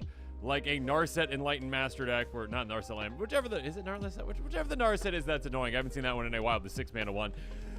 Yeah, you gotta convince me, you gotta show me, you gotta prove to me that this is not OP broken, hey, I'm taking all the turns kind of commander. Oh, I let it slip right there on what we're doing with this one. But yeah, that and so much more. Let's jump into the quick take on this one. Now, if you are interested in any of these cards, especially Assault Strobe, a very cheap card, just 45 So cents. say Make sure you I check hit out with that Storm card list link in the Commander, description below. and cast a That being Fireball said, for yeah, 5. Double Strike is where we're I going can to cast start it because, again. again, our commander has For free? a Like, it just happens combat twice? trigger that is incredibly important do you- to use and or does abuse it with cost things like, well, something Double to Strike, and you cast are in it red, again? of course, you're in Teamer. You've got plenty of cards that have Double Strike, you know, aspects essentially. I mean, yeah, you can Fire Shrieker as well, but still. Even just getting your commander Double Strike once can be game ending. Again, flying is going to be able to get your commander through most times. Vigilance is nice, sure to, you know, hold back for blocking as well. Not all that, you know, needed, but yeah. You've got some evasion, hit any player, get through, hit twice with your commander, get that trigger twice. So again, the next spell you cast has Storm, which again means that when you cast it, copy for each spell cast before this turn, choose targets to copy. And basically that happens again twice when you get the Storm with Storm. Makes sense? Blood Mist, a great card to help You you get out as well Storm. now. So you When I, could cast the showed off Fireball Assault 4 Storm, times? You know, that's a great one as well because, like, you can utilize that on the same turn you're trying to storm off. There you go, again, Storm. Blood Mist, though, is one that it's nice to have in place. You don't have to worry about, you know, utilizing mana for a Double Strike effect. Enchantment for 4. Beginning of combat, your turn, target creature you can hold against Double Strike until end of turn. This, what's the other one that's just aggressive something or what? Wizards finally reprinted it. It's 5 mana, gives all your attacking creatures Double Strike, which is nice. Or Rage Reflection at 6 mana. This one at 4, though, it's like you probably only really care about your commander having Double Strike for the most part. I mean, maybe you're going to make like a bunch of, you know, tokens or whatnot. You're going to make a giant army. Plenty of ways to do that as well with this commander, you know, once you get those spells flying. But still, if your only focus on this commander is just literally, okay, I want to have a big turn, I want to swing with my commander, I want to hit and then hit again. I want to play yeah, a you few can do that. Pokemon And in a matches weird before I way, get too, off. this commander can I be had a kind of little cooked dinner. Voltron-ish, too. Like, not Voltron, I guess, in the way we're going to probably suit it up all that much, but again, if you are hitting at 6, you know, per turn, essentially, with this, you know, Blood Mist or other Double Strike effects, and you are getting more combats or more turns, your opponents can very easily be taken out. I mean, obviously, if you can get your commander some extra power, it becomes a 3-shot KO very easily, maybe even a 2 or a 1 once you get things going, really. Savage Beating, though, here we go.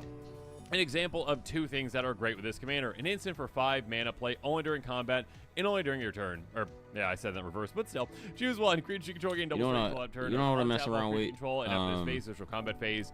This is the Getting reason into why combat I phase can't. with This is the commander reason why I. is Oops. crazy This is the reason why I can't. powerful. Yeah, I so can't do all one. you Ishin players out there that bought up every single one of the extra One combat game, yo. spells, One well, game. those spells might get a little more expensive if, yeah, this becomes a popular commander because this is a commander that can very easily use and abuse all Wayfinder. of those So spells. Wayfinder, I want to try out Combat Wayfinder. is Now I don't think I'm gonna absurd stick to with this Wayfinder at commander. Again, with all. This one, hey, okay, Like, double strike as well. Cool. Because Alright, like fine, they're fine. like I don't think they Giving changed Storm is something Wayfinder good. enough But also, for me to yes, like being able to really give like Storm playing some it. But any it's extra now like combat a spell more single is player-ish insane, because game, again, like you're kind of how okay, Diablo cool, is, but you can like cast all these spells, play it with do other my people. commander, oh, double strike, But okay, that's Storm, then Storm. I don't For this next know play if cast, I'm gonna which like is it a enough. Savage Like the Beating. Cool. art style of Now, this all of a game sudden, is I cool. get, you know, The way the however many game spells I cast feels. times 2 plus When the I actual played it card. last, it Yeah, didn't you get, feel like, 10 extra that combats or whatever it's great. gotta be, and then you're like, oh, okay, cool. And I'm yeah, not I got all these extra sure like combats. if they would have I'm changed just it gonna keep enough swinging with my to commander and make give my it next feel spell Storm again good. and again. But and maybe again. And maybe you the can see looting why system this being thing can changed become obnoxiously will powerful.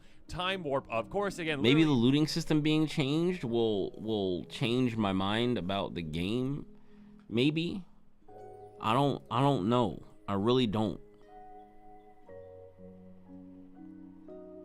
Like I wanna mess around with Wayfinder for a few minutes and see. Do I want to do that now or play Pokemon? In fact, I'll hop on later. I'll do Wayfinder later today, and then I'll try like Wayfinder out. and see if I like it better now. I don't know if I will. I doubt it. But we'll give it a shot and see what it's like.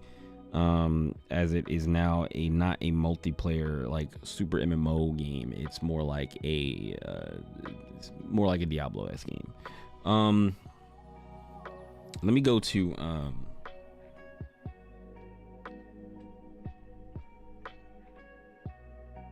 let me open up Pokemon. Throne of Liberty is really benefiting from my computer being down.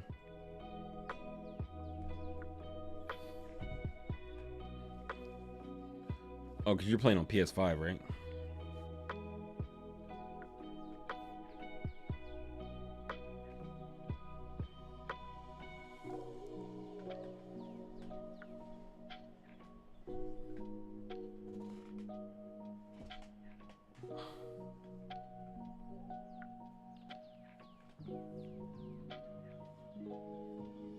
I haven't played something I was this unhappy with in a minute.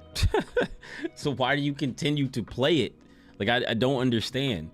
The only reason I can think of that you're continuing to play it is just so you could say that I quit the game. Like, that's honestly the only reason I think you're playing this game if you don't like it, Chris. I don't know how people play Street Fighter 6 competitively. Been grinding diamond, and that game is stressful, not hard. I just feel like it would be better playing roulette. Well, you don't have to play with your money in Street Fighter 6. You don't have to play with your money. only your sanity. You only have to play with your sanity in Street Fighter 6. Justin did quit. I just don't have any time to play it during the week. I really don't. Like, I be wanting to get on, but like getting on during the week really doesn't allow me to, like, I can't just get on and play dungeons, right? I can't get on and play dungeons. LJ and Ito left the guild, so you know they're not playing anything in the guild. I just don't have no time to play during the week. And then on the weekends, it's like, all right, well, I want to hop in and play and get a dungeon done. Last weekend, I spent all day doing one dungeon to get through it one time and then getting nothing that I can use. Like, if we could get on and just knock dungeons out all the time, like we just knock some dungeons out, like 3, 4, 5 dungeons, just knock them joints out, I would play it more. But it feel like I get on and waste my time. Like when you joined, when you was playing with us, Austin, you've beaten Abyss a few times. Dude, I need the level 50 dungeons beat. And clearly it must be me doing something wrong, seeing as like, I don't know, maybe I just don't know what I'm doing or something. But it just seems like we fail the thing, right? We fail it, and then maybe we fail it a couple of times, and then people leave, and it's like, all right, I guess.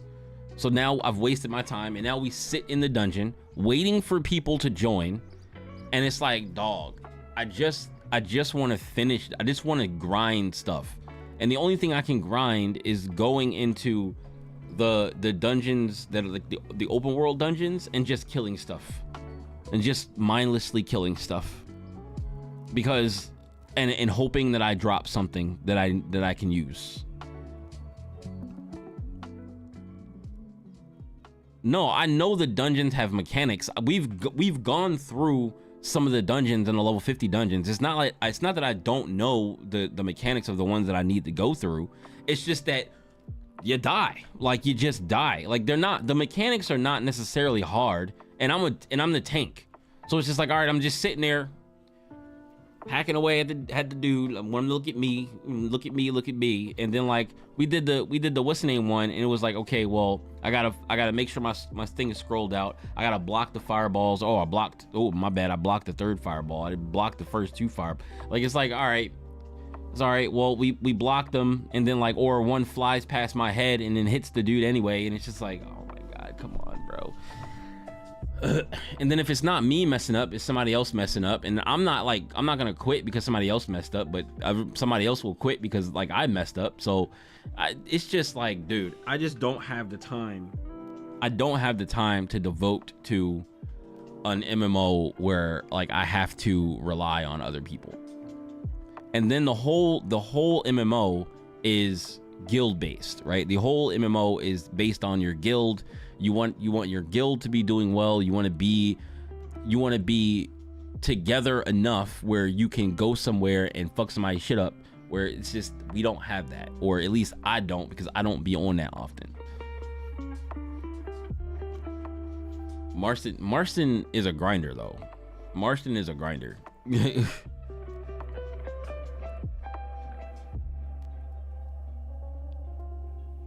So get the guild on more. We don't have a guild, Chris.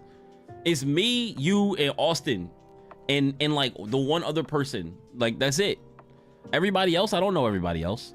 Jules doesn't play. Jules is probably in their guild.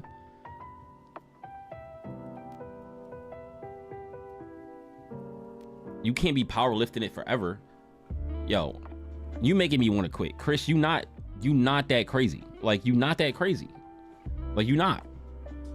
Like, there's stuff that you was just now finding out that I've been trying to tell you in the beginning because y'all don't listen.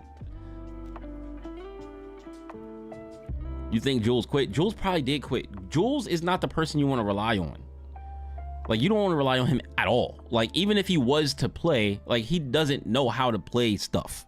Like, for him to level, with him leveling, he was just trying to like grind killing monsters to level.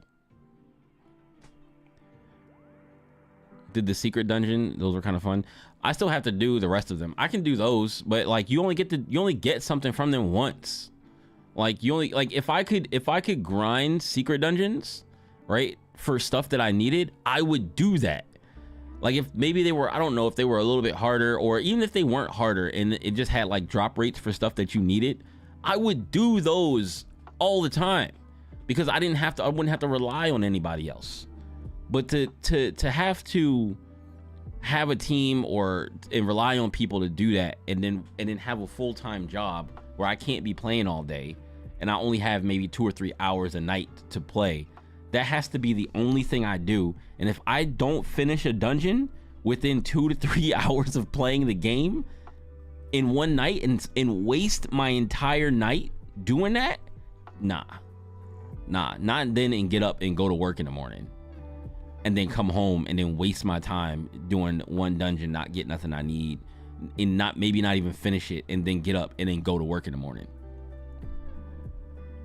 Yeah, I get to do the dungeon 2 to 3 times, maybe not finish it not once. Dungeons are 45 minutes to an hour if you clear it the first time, or you could be sitting at the boss for 45 minutes after you get through the dungeon.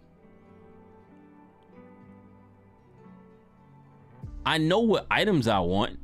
I know what items I wanted to go for. But what I want to do is, I don't even care specifically about getting certain items. I just want to be able to finish the dungeon so that I can sell shit and earn Lucent. That's what I want to do in the game. And it's not making it really straightforward for me to do that, not being able to get on all the time and not being able to grind the game. It's just not.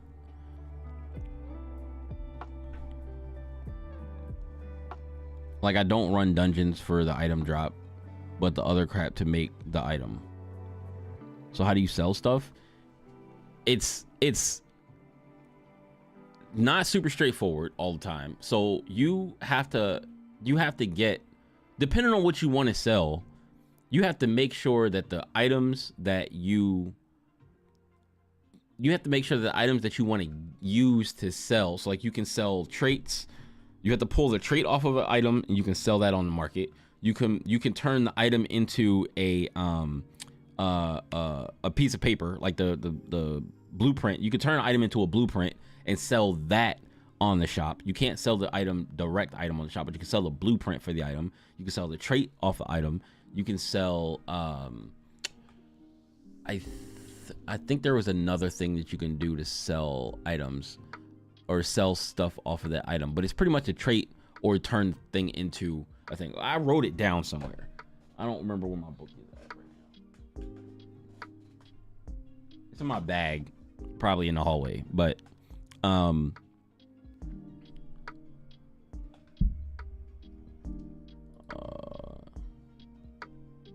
like that's why I end up turning back to playing like games where I don't need anybody else, because like I can just get on. That's why I was playing Dragon Ball. I was playing Dragon Ball Sparking Zero, and while I was having a very tough time playing that game, I can get on and play all day. Even if I was losing all day, I'm still learning, right? I'm still learning stuff. I'm still getting better at the game. I'm still improving. I'm still progressing, right? When I play that game, or when I play in this game, or when I'm playing anything where I don't have to rely on a team of people. And like Valorant wasn't even this bad, bro. Like Valorant, because Valorant, you're not playing against a computer. You're not playing against mechanics, and you have to like do the mechanic perfectly or whatever to get the win, because the other people you're playing against are humans too. They can mess up. The boss is not gonna mess up. You can only you can mess up. You mess up, wipe. boss messes up here and there, you know, it's whatever. He just queues back up. This sounds bad. I've seen how these markets can go for certain items, and this is real money. People can really mess with how much things cost. I mean, I don't care about that. The whole point, if people, let's say for instance, people are driving up the price. It's not like you can take Lucent and take it back out of the game.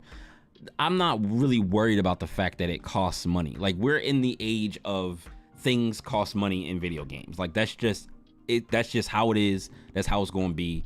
And like, pay to win is here to stay, because it's just not going to go nowhere.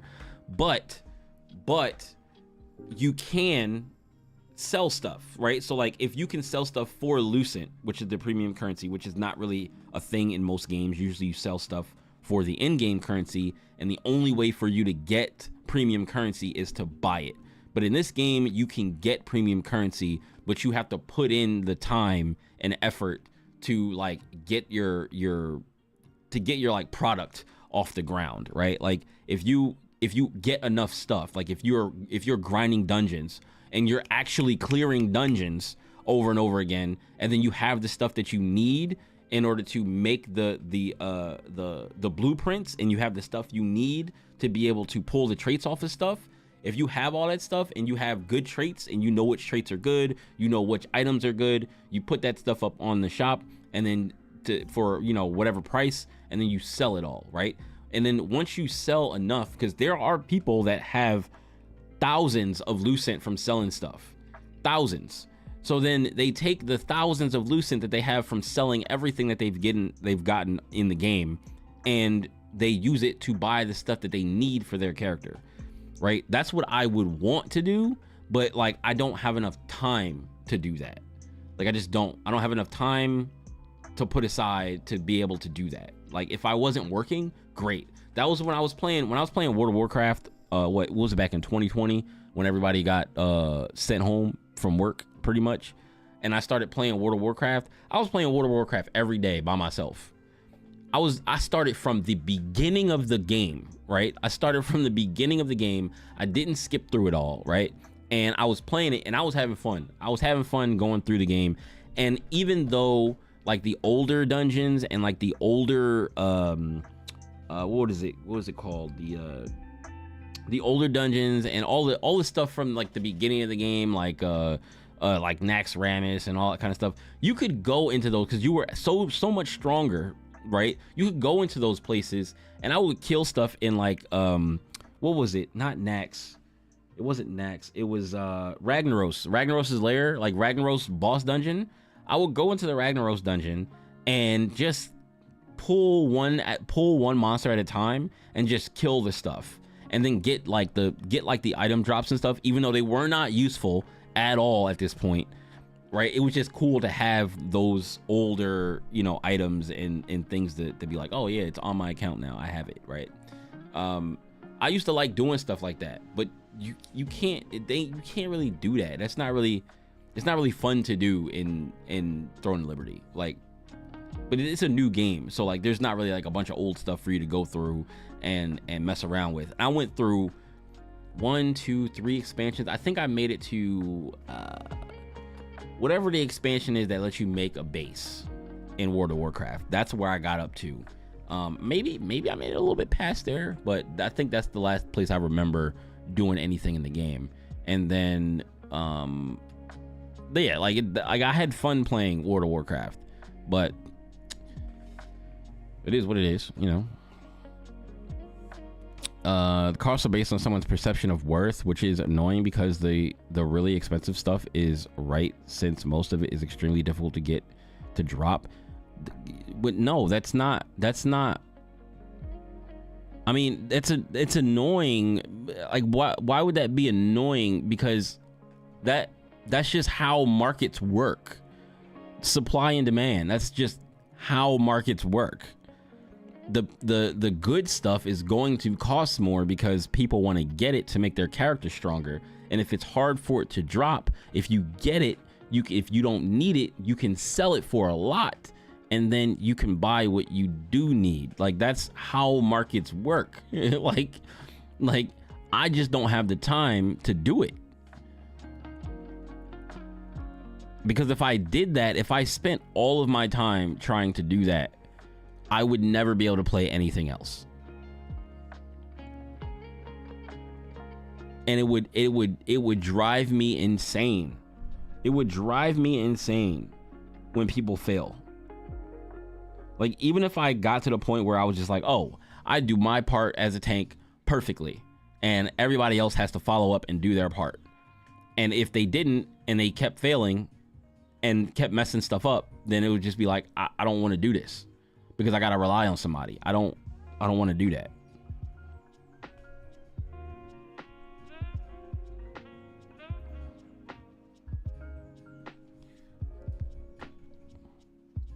Your assumption and exception is really off. The drop rates are horrendous for the things worth selling.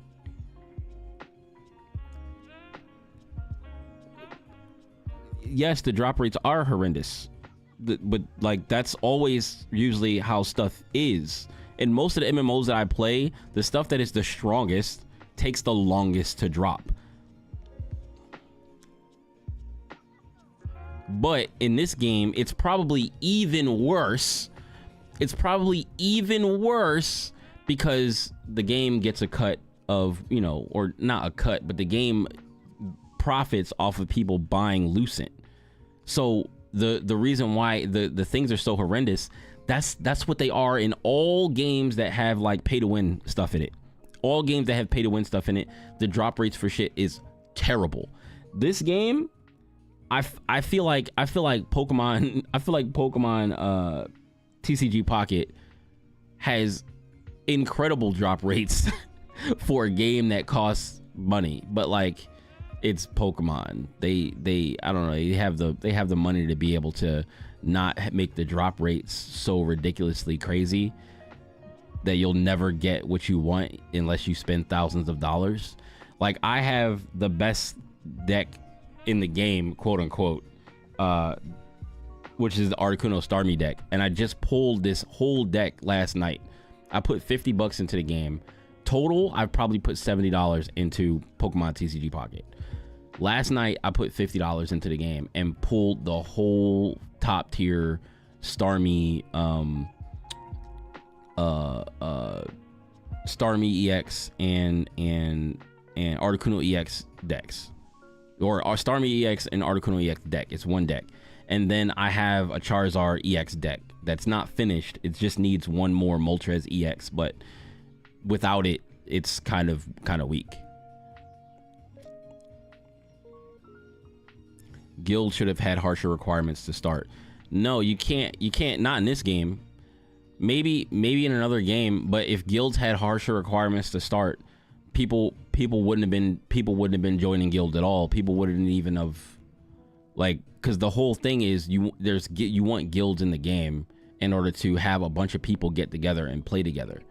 If guilds had harsher requirements to start in a game where you need a guild, not only would people not join, but then you would have guilds that would have I mean, you could make your own harsh requirements, like to stop people from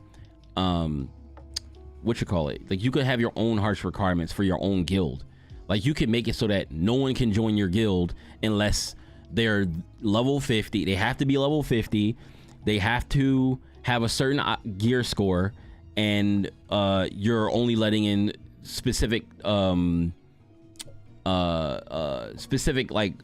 weapon classes combinations into your guild. You can do that for yourself, but like then I just feel like it's just not, I don't have the time. I don't have the time to be telling people, no, you can't join my guild unless you're this or that, because I'm not. So if guilds had a harsher requirements and you wanted to start a guild in Throne and Liberty, Chris, and run the guild and have all these high level people and people that were going to be there and playing with you all the time, you can do that now if you want to. But I definitely won't be playing with you because I can't. I wouldn't meet your requirements. Warframe has the best market in these types of games. I hate Warframe's market. I hate Warframe's market. I hate Warframe's market because I feel like I can't get anything unless I'm playing the market. Not to join, but to start one. It's kind of the same thing. No, I didn't run it because I don't have time to. I only made it because nobody else was going to make the guild. Nobody else was going to make it. If I didn't make it, nobody else was going to make it. They just decided to make it because, like, Itto decided to make a new guild, and then LJ decided to join his guild. You could go join his guild too, and y'all could play. But I don't have time to run a guild, Chris. Like, I don't understand what you don't get. Like, you act like I don't want to play the game. I don't have time to play the game. I don't even have time to play stuff that I still want to play. I didn't run Warframe's market. I tried. I was sitting in trade chat all the time, looking for like people to buy stuff off of me, and then looking to buy certain stuff, trying to flip things. That's what I was trying to do in Warframe when I was playing. I probably didn't tell you, but that's what I was trying to do. I'm one more look at the guild bosses I need before my keyboard. Should have used the market site. I probably was on the market site too, but like I just ain't feel like it.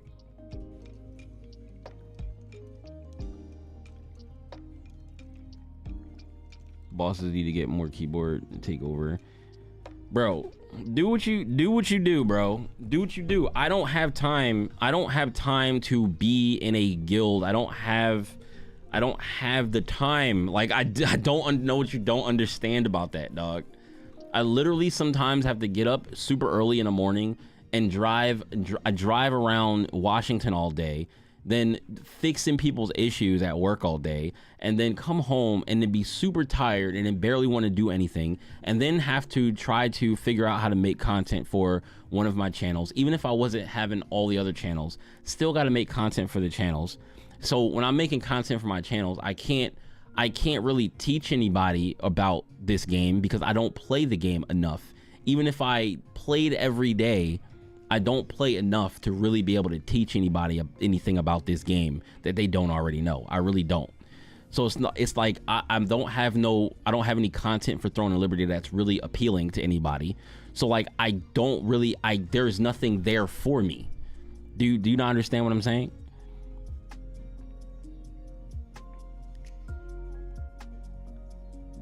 Can you not do everything already?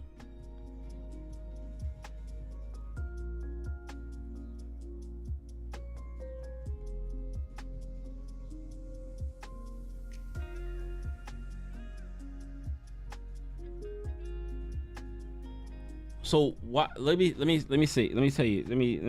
ask you a question.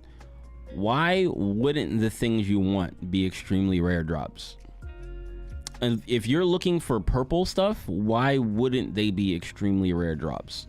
They are literally the highest rarity thing in the game right now, which is why people are running mostly blues on their character and trading out full blues before they are trying to trade out purples. It is so much harder to trade out purples than it is to trade out blues. You'll have, if you start trading your blues and keep your blues, you'll have a higher gear score and higher power overall than if you were to sit there and try to do your purples now. Like, you shouldn't be trying to do purples until you're fully traded out on blue. And then you probably still won't be using your purples until you start trading out the purples to be better than the blues that you have on.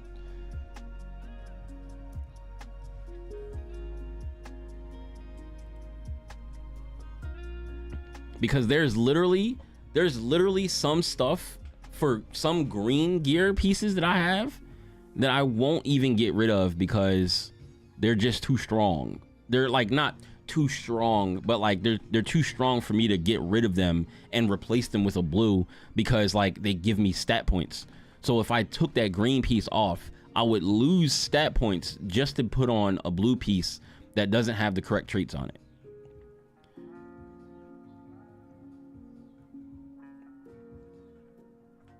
My drops I want are rare. My gear is mostly purple, and what I want, I'm chasing 4 armor pieces and 3 are guild world boss drops. Yeah, everybody's probably chasing those things. I'm sure that you're not the only person that's chasing those things that you want for your gear. Like, you make it seem like what you want specifically no one else is looking for. And it's like, of course, those are the things you're going to chase. If they're the best things for your character, they're the best things for what you're trying to be as strong as you are. Like, of course they're going to be rare.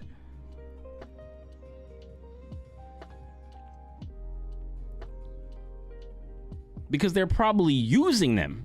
They're so rare that it's probably not conducive to just get it and sell it, because the stuff that the people are getting, the higher rarity stuff, right? The highest rarity stuff is probably people that need it are aiming for it. And then you're in a guild situation, right? You're in a guild situation where if it's a guild boss, then they're not going to sell it. They're going to get it and give it to somebody in their guild. So of course they're probably not going to sell them, because they're so rare that you're not just going to drop these things all the time. So they're going to drop them in the guild bosses. They're not going to put them up for sale because somebody in their guild's going to need it, and they give it to them instead of putting it on the thing and giving it to another guild that might be going against them. That's the problem. That's the problem with this game specifically. If that's what you're worried about, it's the problem that you need to have a guild in order to become the strongest you can be. You need a guild around you. So you're probably going to have to leave this guild and find a strong guild to join in order to become the strongest that you can be. But if you don't even like the game, why are you even still playing the game? Like, I don't get it.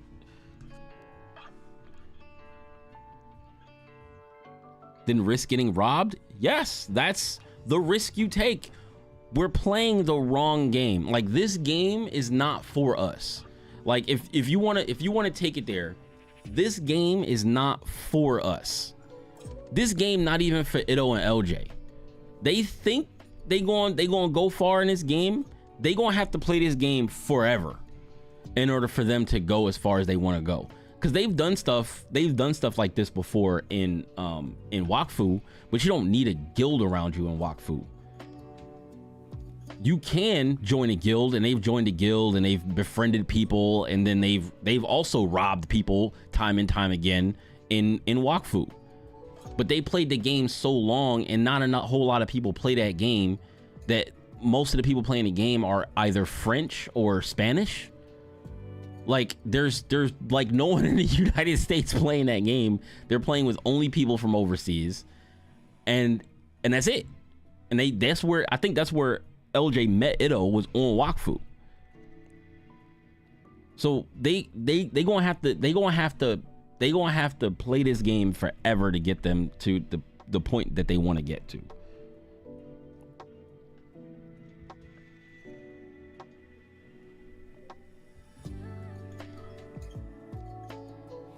Like, I enjoy playing the game, but the highest levels of the game is not for me. Like I think the game was cool. Like, I had fun playing with everybody, but the highest levels of the game is not something that we can do realistically. The highest levels of the game is all guild stuff, and there's no way that we're gonna amass a guild big enough to matter.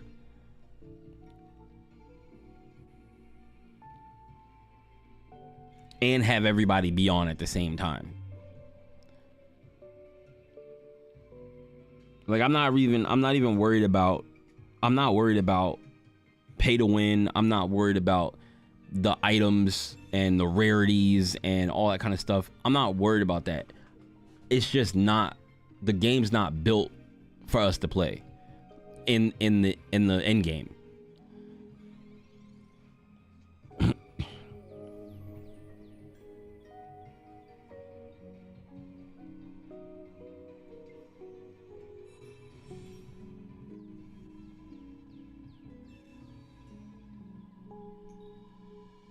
God damn it. Yo, flipping tails on Misty is terrible. It's so bad. All I need is one. I just need one, bro. The crazy thing is, I can be high decent if I take whatever I get that's dropped in trait, but that feels... Chris, the game is time sucky. Like, that's the game. Like, if I'm telling you, the way to do it is probably to not aim for the exact thing that you want. It's to aim for everything that's good in the game, sell it, and buy what you need. Either way, it's time sucky. Either way.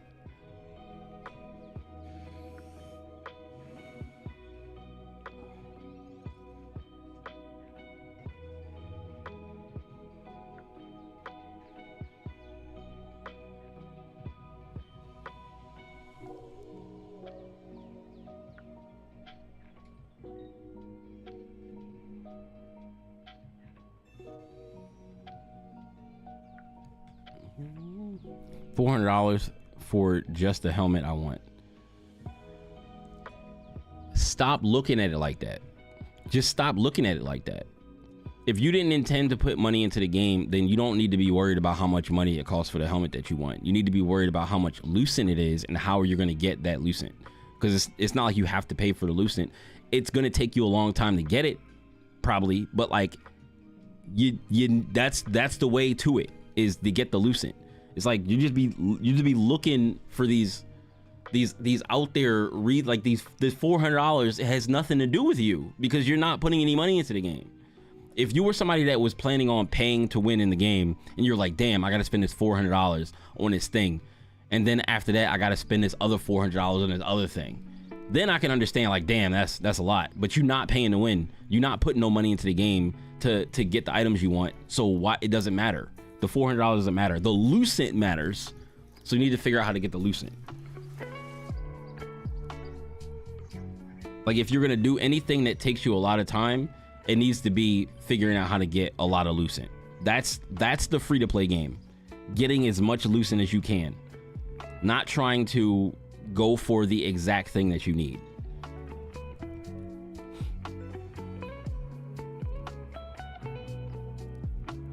And by the time you get that number, there should be better gear. They're still dropping gear into the game. I know that.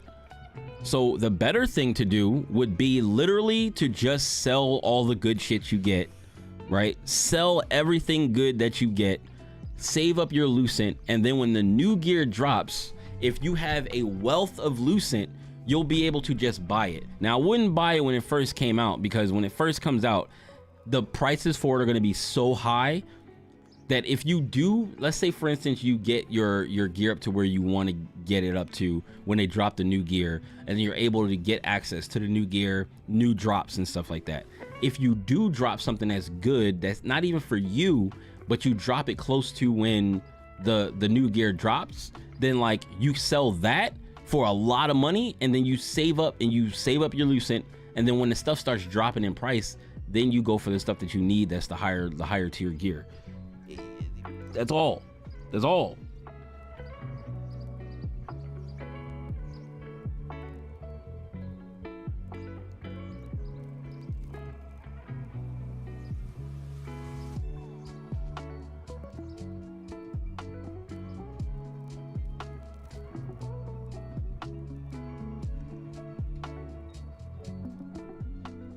Yeah, I lost this.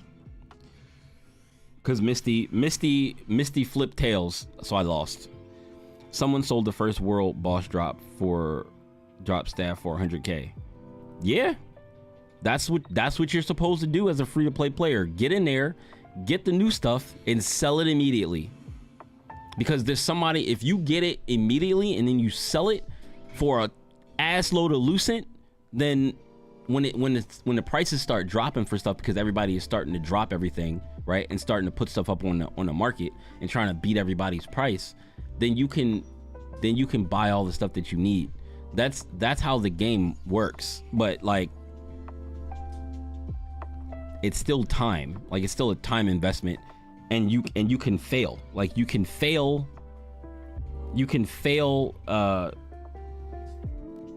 the dungeons and stuff like that because people aren't doing the dungeons right or whatever, and it's just not great.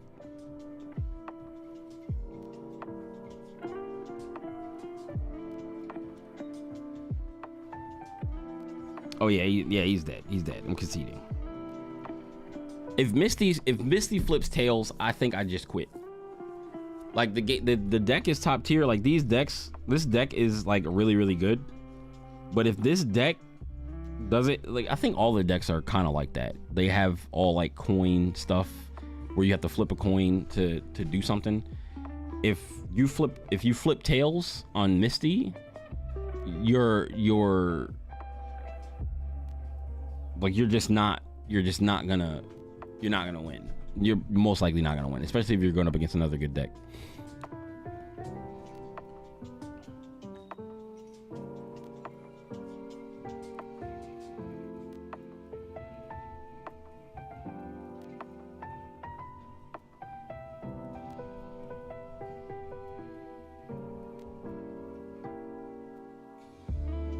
If you're really inclined to run, I get new dungeon coins at 9 your time. Run Cave of Destruction. So I can waste my whole night?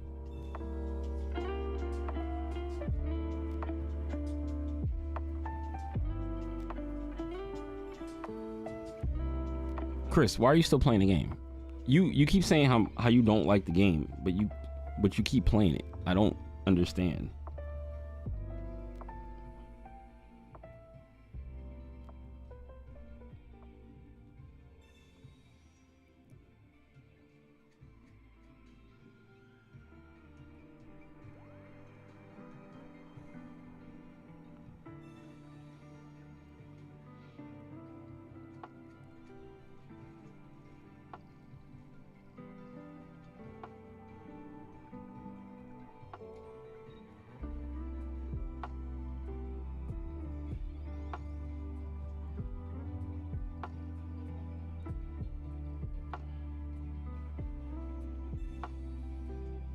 I've been running it 3 times in like an hour and 30 for the last 6 days or so.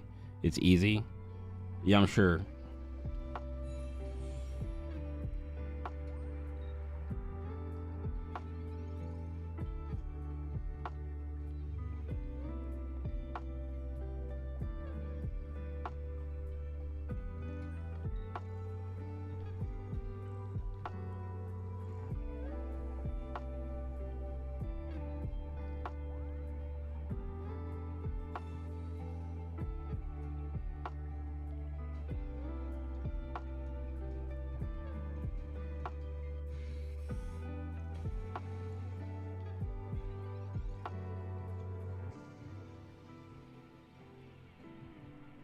It's available and I had planned and wanted to see executed, and it's working. When I don't see a path into anything, I'll probably stop. Yeah. But you said you haven't played anything that you dislike this much. So I don't get it. There's so many games out to play.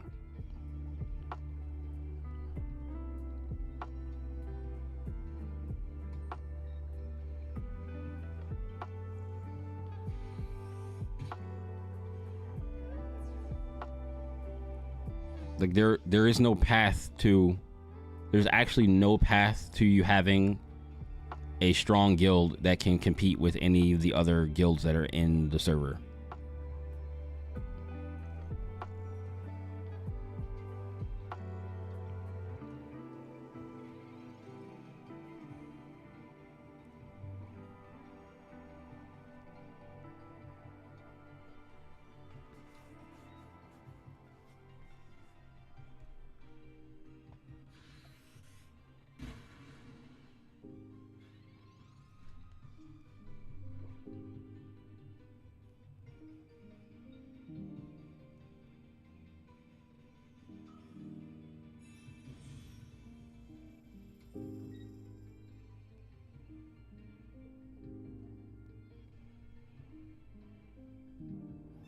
I had a desire this week to get 3 specific gear pieces and have them reach at least rank 9 purple and have 2 of them already there.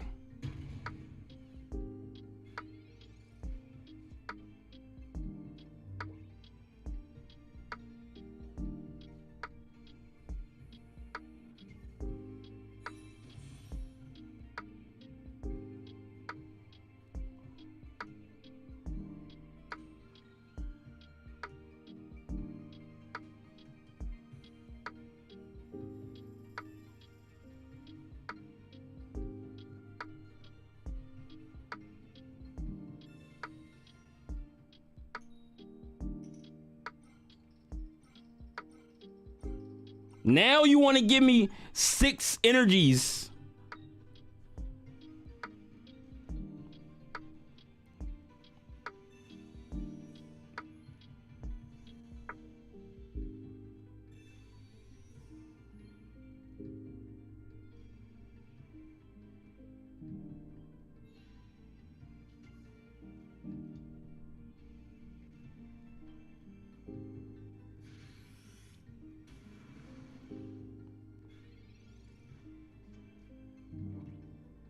Don't play Giovanni. Please, God, don't play Giovanni. Please, God.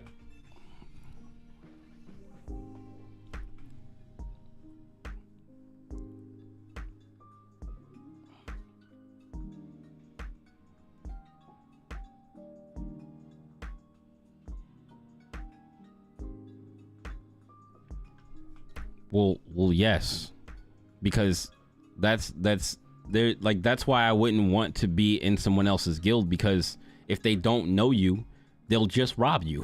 Like, they have no reason. They, like, unless you knew, like, the streamer, like if it was a streamer or somebody that was like, yeah, you know, we're having a guild and we're not, you know, you could more or less trust them not to rob you or whatever. But like random, you know, people in the game that aren't like content creators or anything like that, I feel like they have more of a chance to be like, yeah, we don't care like about most of the people in here. We don't know this guy. We'll just give it to the people that we know, the friends, right? Like that is what it is. That's something that you just gotta that's something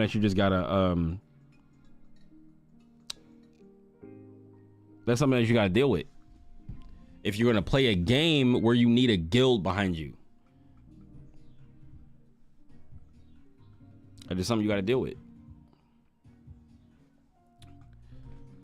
Like, I get and earn the rare drop, but since the party was 4 guild members in it, automatically goes there first and they keep it type shit. Well, yeah. I I know exactly what you mean. Like, I know exactly what you mean. I mean, it doesn't like not happen in other games. Like, people ninja loot people in World of Warcraft, because in World of Warcraft you have to do, but the difference is it's not guild based. In World of Warcraft, when you do need or what is it, a need roll, or it's like need or want or something like that. But if you do like a need roll, like you roll for it and you like do you need roll for it, and like need takes priority over the other one or some shit like that.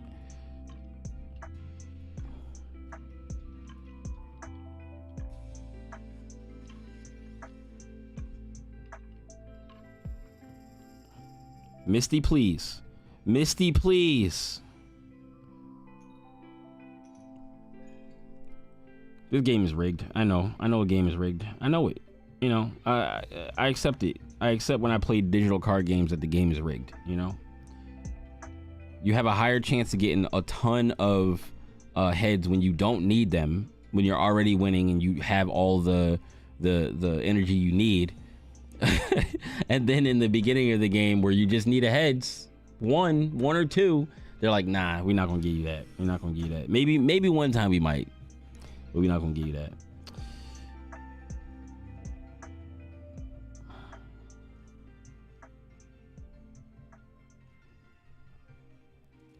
Final Fantasy 14 doesn't let you roll need on things your current role can't use. Well, that's because they came after World of Warcraft. That's because maybe they're one game that learned from World of Warcraft.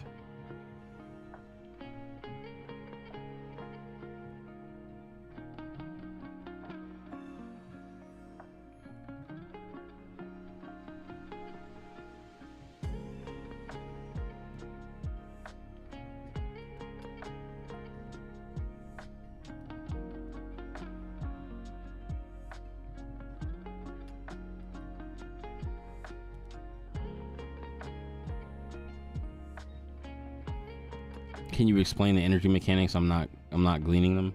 Oh, I literally made a video with your question on the on when you asked me on the video. I just didn't post it yet. But it's like let's say for instance, do you remember how energy works in the regular game? Like your energies are just in your deck and you just draw them randomly throughout, you know, you drawing cards. It's pretty much a separate deck, but like you can think of it as a separate energy deck that has your energies in it. If you have a deck that has only water in it, then you only need water energies, right? So like you'll just get an energy every turn. Every turn you get an energy, and then you put an energy on one of your Pokemon, and then the energy is small. The small circle is just what energy you're gonna get the next turn.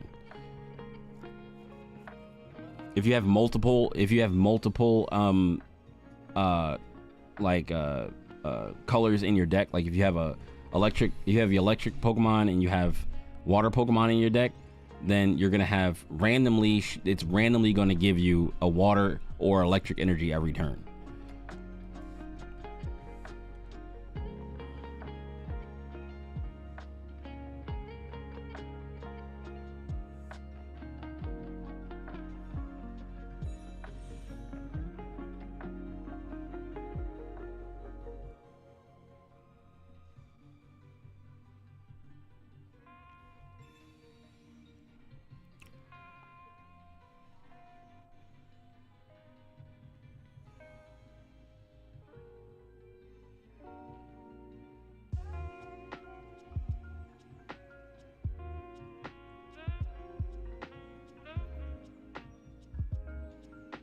That's what I wanted.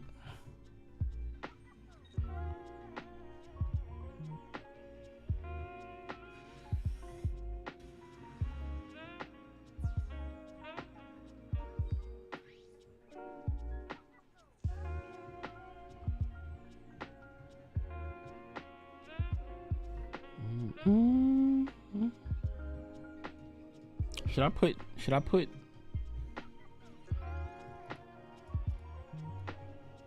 the hand up here?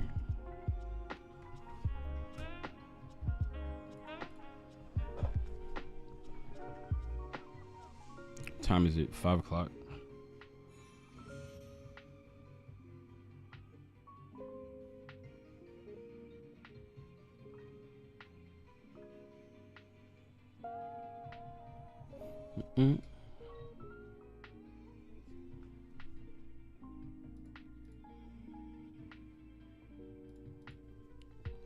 Oh, I doubt Kush Smoke is still here, but this happens every time I have two chats open.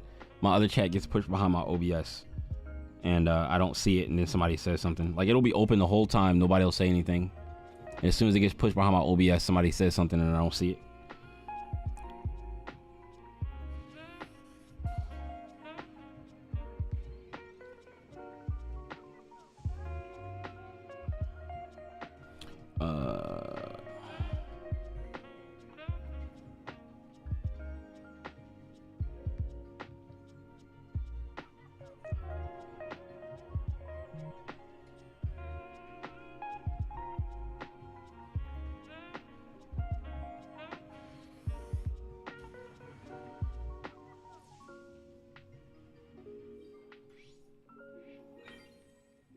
I have two monitors, but like,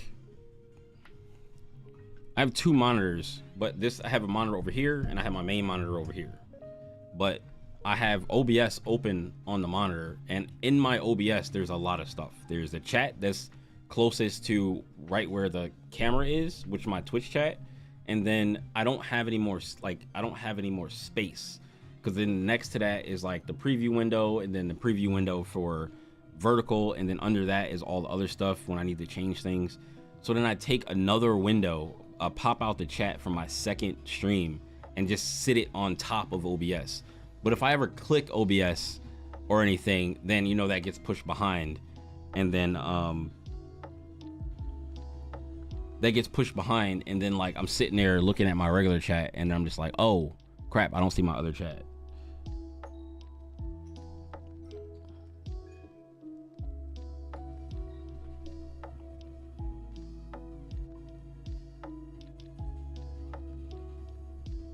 I want to use Articuno EX.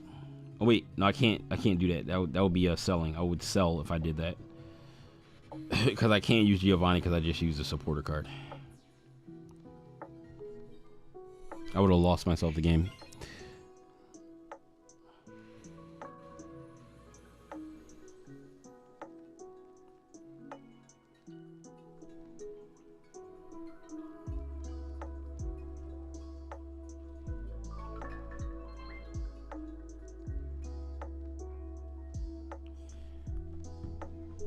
All right, let me go. I'll be back later, and I'm going to, when I come back, I want to mess around on Wayfinder. I want to see what Wayfinder is about. I did be looking for a game that I can actually hop on and play for a while until something else comes out that I actually want to dive deep into, but God.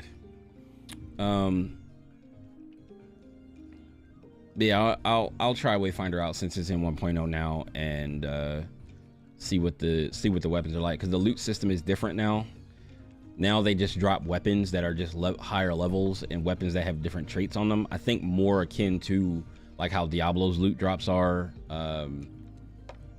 Maybe not as many, but like that's how their loot drops are now. Before, I think you had to craft everything. Now you don't have to do that. But does the game feel good enough for me to sit there and play all the time? And also maybe I'll try it out on Steam Deck after I play it on here for the first time. So I played it for like a few minutes. I played through the tutorial with the gun character, but we'll see. We'll see how the weapons and stuff feel, how movement feels, and all that kind of stuff. So yeah, I'll be back later after I make dinner. All right, peace.